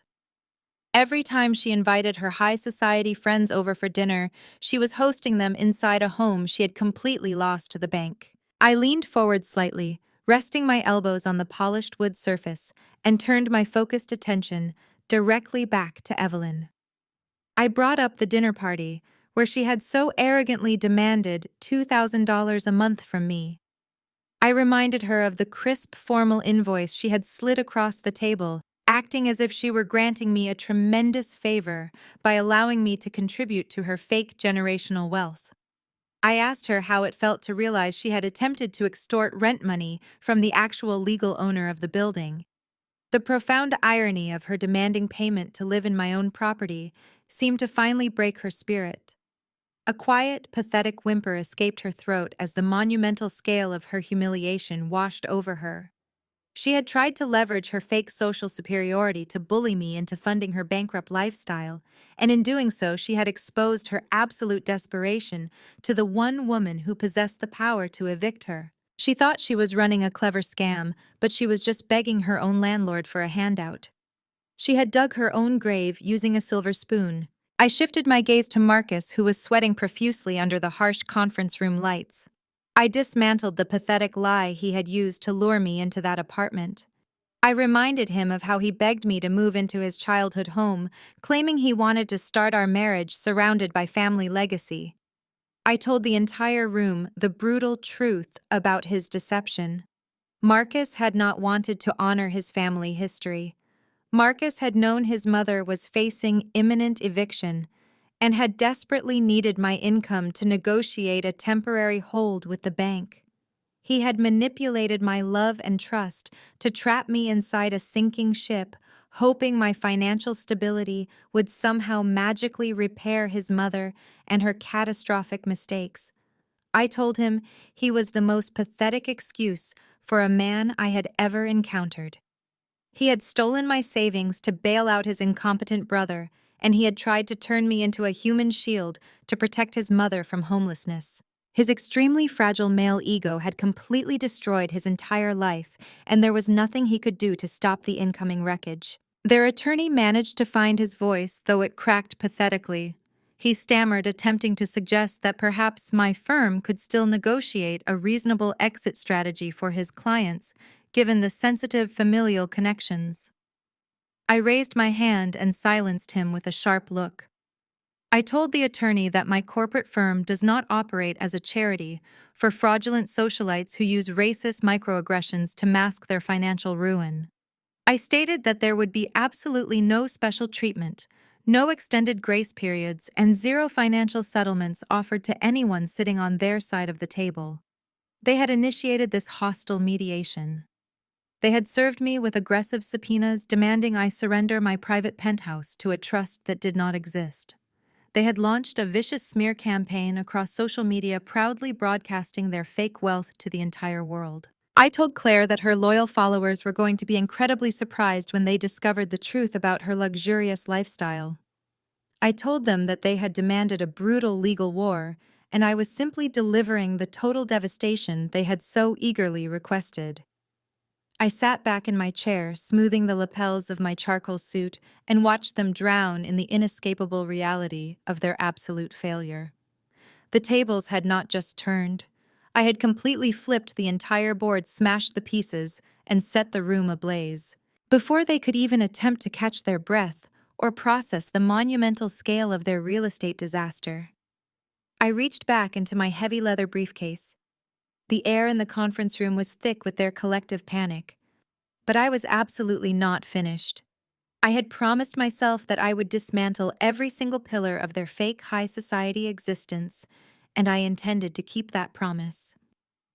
I pulled out a second stack of documents bound by a thick black clip. I looked directly at Claire, who was currently gripping the edge of the mahogany table as if it were a life raft in a violent storm. She had stayed relatively quiet during my destruction of Evelyn, likely believing that her own financial situation was safely insulated from her mother-in-law. Losing the apartment. She still clung to the delusion that she and David possessed their own independent wealth. I decided it was time to permanently shatter that comforting illusion. I kept my tone conversational, but laced with lethal precision. I explained to Claire that commercial banks rarely go to the trouble of auctioning off a single piece of distressed real estate.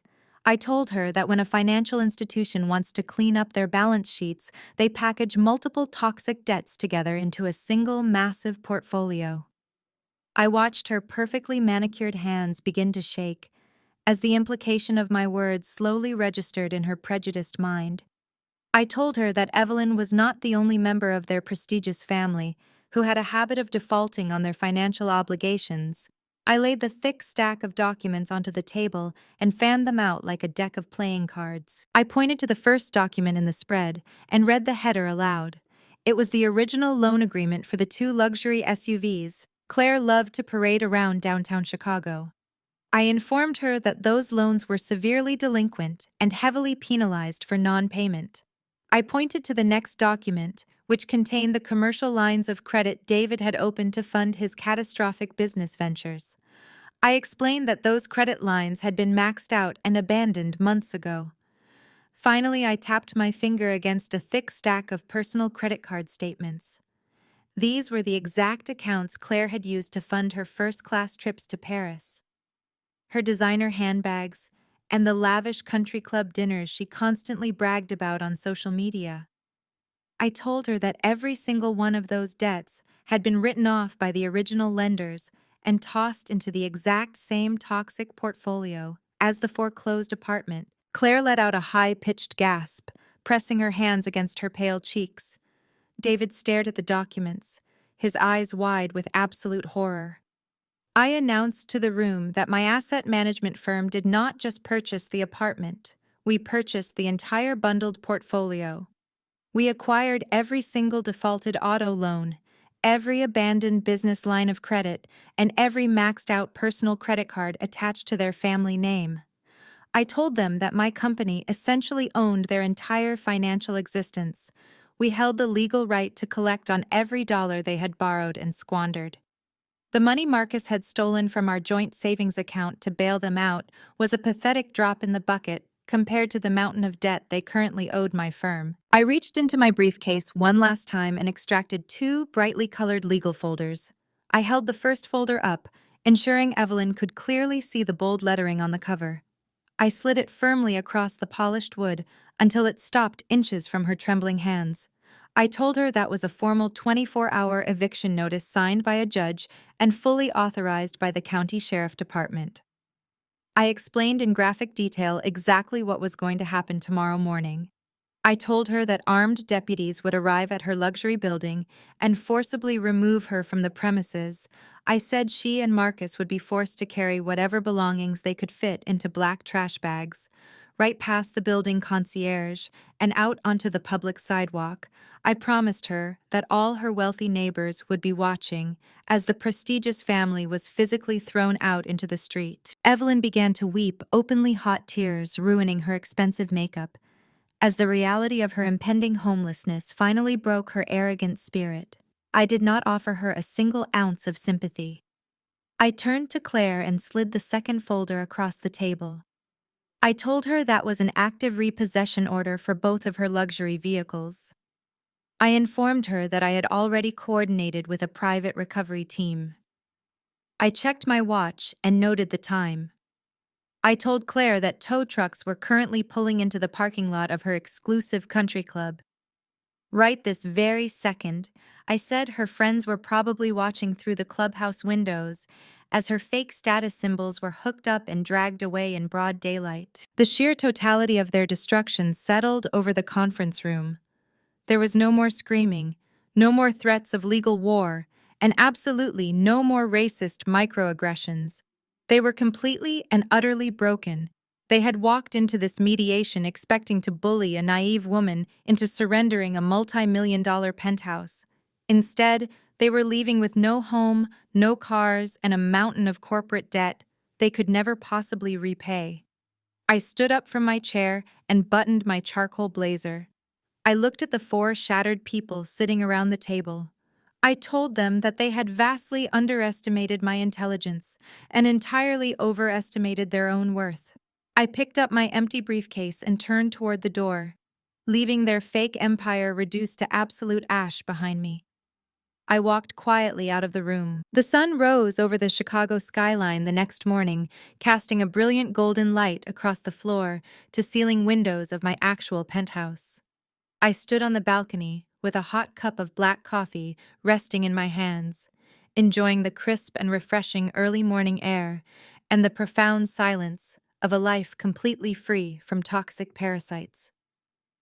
My phone vibrated against the glass patio table, signaling the start of the coordinated strike.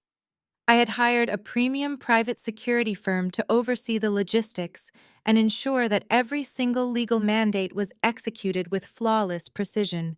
They were currently updating me through a secure messaging application, confirming that the county sheriff department had officially mobilized. The eviction notices were active, the repossession orders were logged into the system, and the physical dismantling of a fraudulent high society empire was officially underway. I took a slow sip of my coffee, feeling a deep, satisfying warmth spread through my chest. Today was the day Evelyn and her greedy family finally paid the ultimate price for their profound arrogance and relentless bigotry. Across the city, at exactly 8 in the morning, 3 marked police cruisers pulled into the circular driveway of the luxury downtown apartment building. The flashing red and blue lights illuminated the pristine landscaping, instantly drawing the attention of early morning joggers and wealthy residents walking their purebred dogs. The building concierge, a younger man who had always treated Marcus and Evelyn with the utmost reverence, stood completely paralyzed behind his polished marble desk as 4 armed deputies marched through the revolving glass doors. They did not ask for permission to enter. They flashed the court-ordered eviction paperwork and bypassed the front desk entirely, stepping into the private elevator reserved for the premium units. My private security contractors followed closely behind them, carrying heavy-duty black trash bags and a stack of corporate liability waivers. The element of surprise was absolute. Evelyn and Marcus had spent their entire lives believing that their family name provided an impenetrable shield against consequence. They were about to discover that a court-ordered eviction does not care about your fabricated generational wealth or your country club memberships. The heavy wooden door of the apartment echoed with loud, aggressive knocks.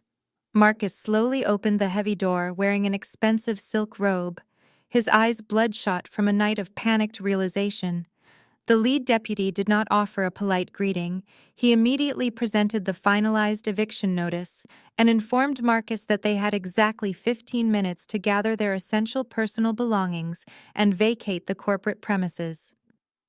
Evelyn rushed into the foyer, her hair in disarray and her face devoid of her usual heavy makeup.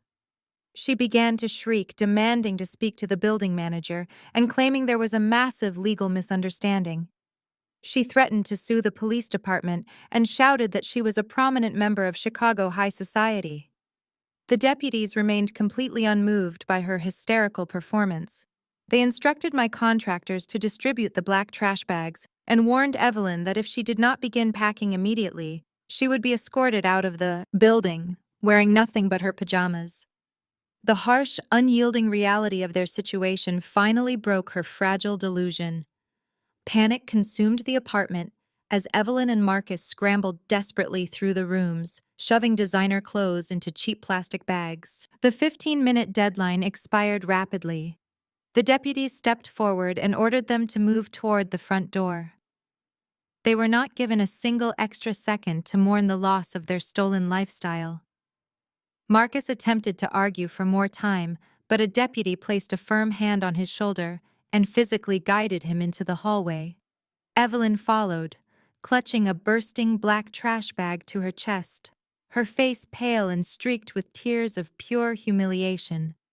The hallway was no longer empty. The loud commotion and the presence of armed police officers had drawn the attention of the surrounding neighbors. Wealthy doctors, corporate executives, and prominent socialites opened their heavy doors and stepped out into the corridor to witness the spectacle. Evelyn froze, her eyes widening in absolute horror as she locked eyes with a woman she regularly played tennis with at her exclusive club. The neighbors stared back with a mixture of shock and sheer disgust, taking in the sight of the proud matriarch, dragging garbage bags out of a foreclosed unit. Whispers rapidly filled the hallway. The prestigious family reputation Evelyn had guarded so fiercely was vaporized in a matter of seconds. Marcus kept his head down, staring at his bare feet, inside his expensive loafers, completely broken by the public degradation. They were paraded toward the freight elevator, denied the dignity of using the main resident transport.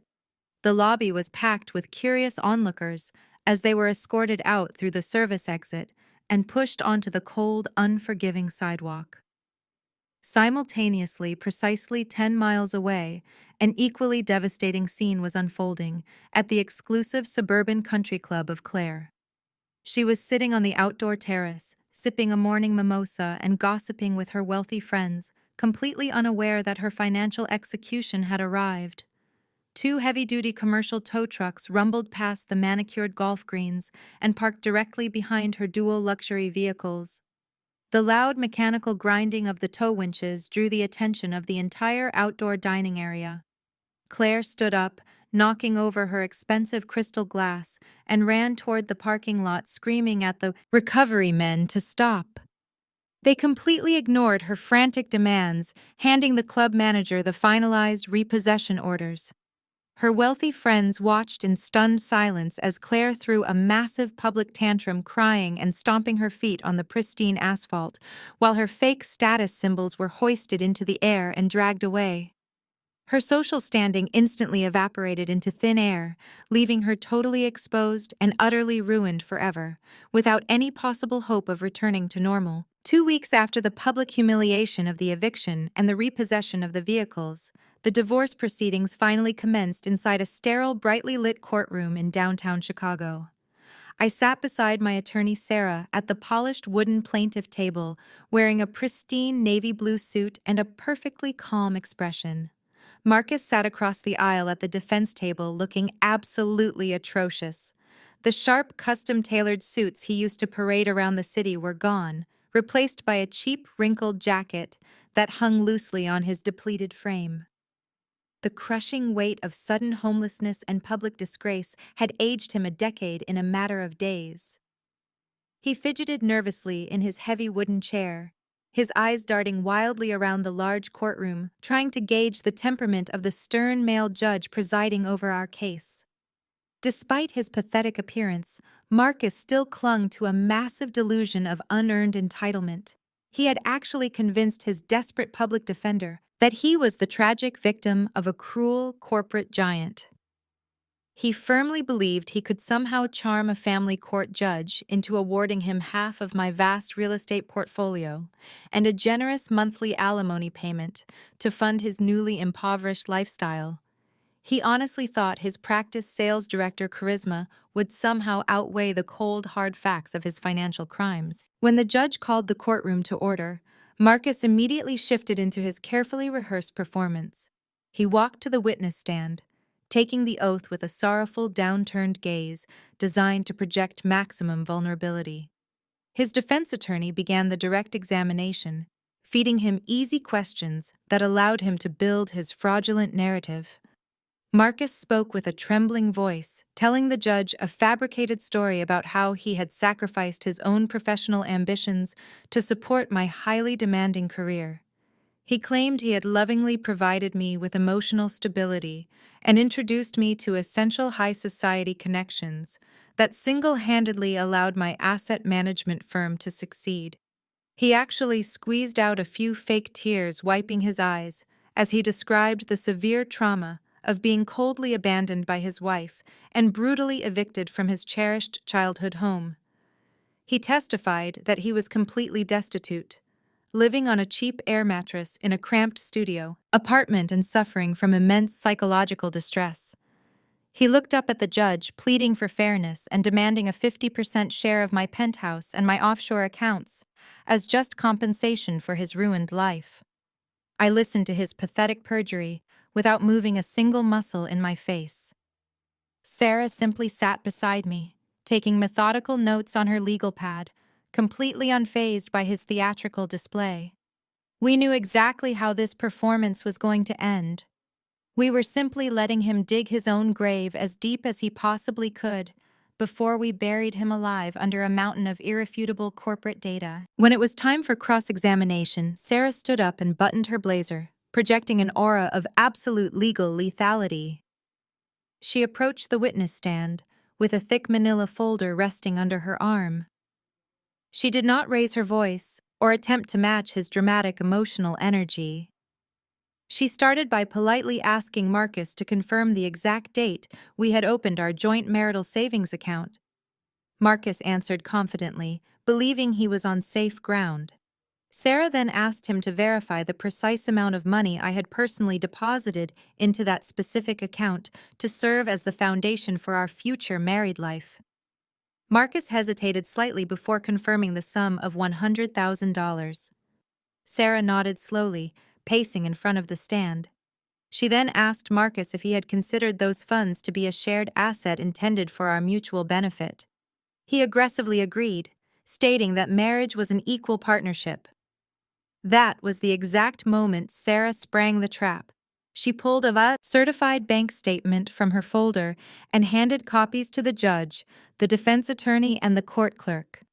She asked Marcus to read the final balance of that joint account on the morning of our wedding day. Marcus swallowed hard, his face draining of color as he stared at the paper. He mumbled that the balance was zero. Sarah did not let him breathe. She swiftly presented a second piece of evidence containing the exact wire transfer routing numbers and the receiving corporate entity details. She projected the documents onto the large courtroom monitor for everyone to see clearly. She asked Marcus to explain why he had secretly authorized 5 separate wire transfers, draining every single dollar of my deposited savings directly into a failing shell company registered to his brother David and his sister-in-law Claire. Marcus began to stammer wildly, his confident victim persona instantly collapsing under the harsh light of undeniable financial reality. He tried to claim it was a temporary loan meant to generate a high-yield return for our marriage. He sputtered. Pathetic excuses about family loyalty and emergency bridge loans? Sarah cut him off sharply, reminding him that he was under oath. She pointed out that he had never informed me of these transfers and had actively hidden the bank statements from me during the first 3 months of our marriage. She clearly established that Marcus had engaged in premeditated financial fraud and intentional embezzlement of marital assets to secretly fund his family and their reckless consumer debt.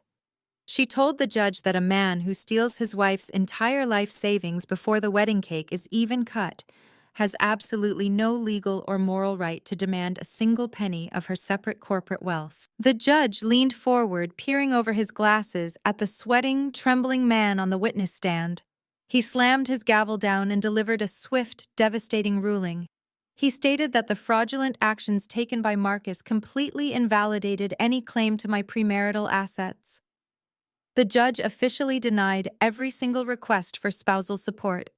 Furthermore, he ordered Marcus to fully repay the stolen $100,000, leaving him entirely destitute. The divorce was granted instantly, freeing me from his toxic grasp permanently once and for all. The swift and brutal execution of the divorce settlement was only the first wave of the massive tsunami that completely leveled their pathetic family dynamic. The financial contagion I had unleashed rapidly infected every single corner of their hollow lives. Claire was the very first casualty to fully capitulate under the crushing pressure of actual consequences. Her beloved luxury SUVs had been dragged away in broad daylight in front of her entire country club social circle. The public humiliation of that repossession completely destroyed the fragile aristocratic facade she had spent years desperately curating. Stripped of her fake wealth and exposed as a massive financial fraud to her high society friends, Claire immediately turned her vicious bigotry inward toward her own husband. She absolutely refused to accept any personal responsibility for maxing out those commercial credit lines to fund her lavish trips to Paris and her overflowing closets of designer handbags. Instead, she completely blamed David for failing to protect her delicate lifestyle. When the reality set in that my asset management firm held the exclusive rights to every single dollar they owed, Claire wasted absolutely no time abandoning the sinking ship. She did not stand by the man she had vowed to love through sickness and health. She packed whatever meager belongings she could fit into a cheap rental car and immediately filed for divorce from David. She cited irreconcilable financial differences and fled the city entirely, leaving him alone to deal with the mountain of corporate debt they had accumulated together. I heard through mutual business acquaintances that she moved back into her parents' cramped suburban basement in a neighboring state, completely exiled from the luxurious downtown lifestyle she had so violently defended. Her relentless social media smear campaigns abruptly ceased, replaced by total radio silence as she hid from the overwhelming public disgrace she had actively brought upon herself. David was left entirely paralyzed by the sudden collapse of his marriage and his businesses.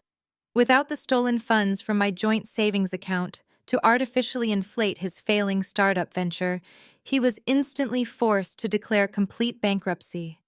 The golden child brother, who had always been shielded from the harsh realities of the business world by Evelyn and her endless stream of borrowed money, was finally forced to face the brutal consequences of his own profound incompetence. He possessed no actual marketable skills, no legitimate business acumen, and absolutely no safety net left to catch him. Marcus, fresh from his humiliating defeat in family court, attempted to crash on the small battered couch in the rented studio apartment David had managed to secure. However, their shared misery did not foster any sense of brotherly solidarity. The stress of their mutual destruction quickly turned them against each other. Marcus blamed David for squandering the stolen $100,000, while David blamed Marcus for failing to control his wealthy wife and securing the penthouse they had all counted on. Their relationship deteriorated into toxic screaming matches that echoed loudly through the thin walls of their cheap complex, permanently fracturing the once impenetrable bond of the prestigious family brothers. The most spectacular and deeply satisfying downfall, however, belonged exclusively to Evelyn, the proud, arrogant matriarch who had once demanded $2,000 a month from me while sitting in a foreclosed apartment, was brutally introduced to the exact socioeconomic reality she had spent her entire life mocking. Following the highly public and incredibly humiliating eviction executed by the county sheriff department, Evelyn found herself entirely homeless. The prestigious family trust she had constantly weaponized against me was legally dissolved, leaving her with absolutely zero assets to her name. Her former high society friends, the same women who had eagerly liked and shared the nasty social media posts crafted by Claire, immediately cut all ties with her. In their ruthless elite circles, financial ruin was considered a highly contagious disease, and they treated Evelyn like an absolute pariah. She was completely blacklisted from her beloved country club, barred from the charity galas, entirely shunned by the very community she had sacrificed everything to impress. With no savings, no income, and a credit score utterly decimated by years of reckless remortgaging and severe commercial defaults, Evelyn was forced to seek emergency housing assistance. The woman who had sneered at my South Side Chicago upbringing was completely out of options. She eventually managed to secure a tiny, rundown, low-income rental unit located on the extreme industrial outskirts of the city. The stark contrast between her previous sprawling luxury apartment with its dedicated concierge service and her new bleak reality was a masterpiece of karmic justice. She was now forced to navigate the exact same struggles she had previously dismissed, with such cold aristocratic disdain. There were no more private elevators, no more sweeping skyline views, and absolutely no more catered dinner parties where she could sit at the head of a mahogany table and dictate orders to her terrified subordinates. Instead, she spent her days staring at the peeling paint on her cramped living room walls, entirely consumed by the bitter realization that her relentless greed had caused her ultimate destruction. The toxic family unit that had once banded together to aggressively bully and extort me was now completely permanently shattered. They no longer spoke to one another, preferring to wallow in their isolated misery rather than face the shared shame of their monumental defeat. Evelyn had raised two incredibly weak dependent sons who completely lacked the basic skills required to rebuild their ruined lives. They had treated me like an inferior outsider, but in the end, they were the ones who proved to be entirely worthless. Their profound bigotry and insatiable entitlement had utterly blinded them to the brilliant, highly capable woman standing right in front of them. They had attempted to financially drain an apex predator, and they paid the ultimate devastating price for their colossal underestimation of my raw analytical intelligence and my completely unyielding professional power today. 6 months passed since the absolute destruction of their pathetic illusion. I stood on the sprawling wrap-around balcony of my actual penthouse, located high above the bustling streets of downtown Chicago. The crisp autumn wind swept off Lake Michigan, carrying the refreshing chill of November and the scent of total freedom. I held a porcelain mug of chamomile tea in both hands, letting the soothing warmth seep into my skin while I gazed out at the magnificent illuminated skyline. The glittering skyscrapers stood like monuments to commerce, reminding me of the relentless corporate machinery I had successfully mastered today. My life had returned to a state of flawless equilibrium. The suffocating toxicity of Evelyn and the profound cowardice of Marcus were nothing but distant fading memories. I had completely purged their heavy, exhausting energy from my daily existence. I did not miss the constant racial microaggressions or the arrogant demands for my hard-earned money. I breathed in the clean, fresh air and felt a profound sense of genuine serenity anchoring my soul. I had successfully defended my financial empire against a coordinated attack from greedy parasites and emerged from the battlefield significantly stronger and much more wealthy. My career at Vanguard Distressed Asset Holdings reached unprecedented new heights following the massive acquisition of that specific toxic debt portfolio. We officially finalized the complete liquidation of the foreclosed properties, including the luxury apartment Evelyn squatted in for months. We renovated the unit, stripping away the outdated aristocratic decor she had obsessed over. My firm sold the modernized apartment to an international tech executive for a massive profit margin, heavily enriching my personal portfolio and securing record-breaking quarterly returns for my entire corporate team. I used a portion of my newly generated wealth to expand aggressive investment strategies. I targeted vulnerable commercial sectors with clinical precision. I anonymously donated a substantial sum to a community development fund dedicated to empowering aspiring female entrepreneurs operating in the impoverished neighborhoods of the South Side. I wanted to ensure that women who shared my difficult background possessed the necessary financial resources to build their own impenetrable fortresses against entitled predators. I had built my kingdom entirely brick by brick, and I intended to hold the ladder down for others who possessed the same relentless drive and fierce analytical intelligence. The profound silence of my luxury sanctuary was momentarily interrupted loudly today.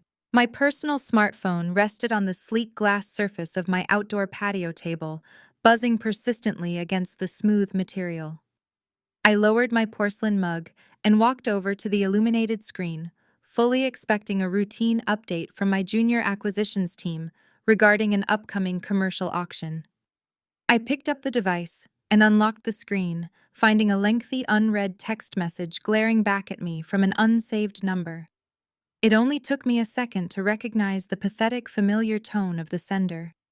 It was Marcus attempting to breach the fortified walls of my peaceful reality one time. He had managed to borrow a cheap prepaid phone to bypass the strict digital blocks my legal team established across all my personal and corporate communication channels. The message was a massive block of desperate, rambling text, devoid of the slick, confident sales director persona he used to parade around the city. He was typing from a place of absolute destitution, begging for a tiny fraction of my attention today. I stood perfectly still in the crisp evening air, reading the pathetic novel he had frantically typed into his cheap device. Marcus claimed he had spent the last 6 months.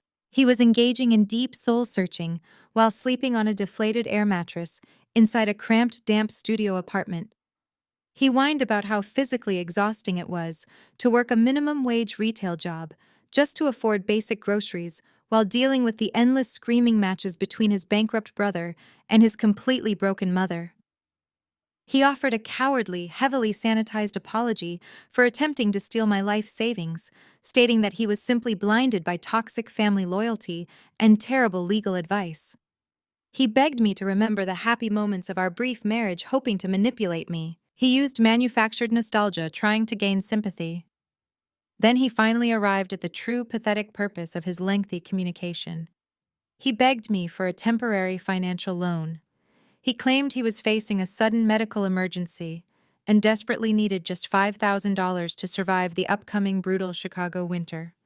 He promised to repay every single penny with interest, swearing on his ruined family name that he had completely changed his ways. I read the final desperate sentence of his message and felt absolutely nothing. There was no lingering anger burning in my chest and no pity here. Marcus was completely dead to me, a ghost from a past life that I had permanently buried under a mountain of undeniable corporate success. I did not type out a furious reply, reminding him of the $100,000 he had already stolen and squandered. I did not mock his current poverty or gloat about the magnificent penthouse I was currently standing outside of. Engaging with his delusion would only feed his desperate hunger for my valuable attention. I simply tapped the top right corner of the digital screen and pressed the block button, permanently severing his final desperate lifeline. It cut him away from my world. I placed the silenced phone back onto the glass table and picked up my warm mug of tea. I turned my back on the device and looked out over the sprawling, magnificent city that I had conquered.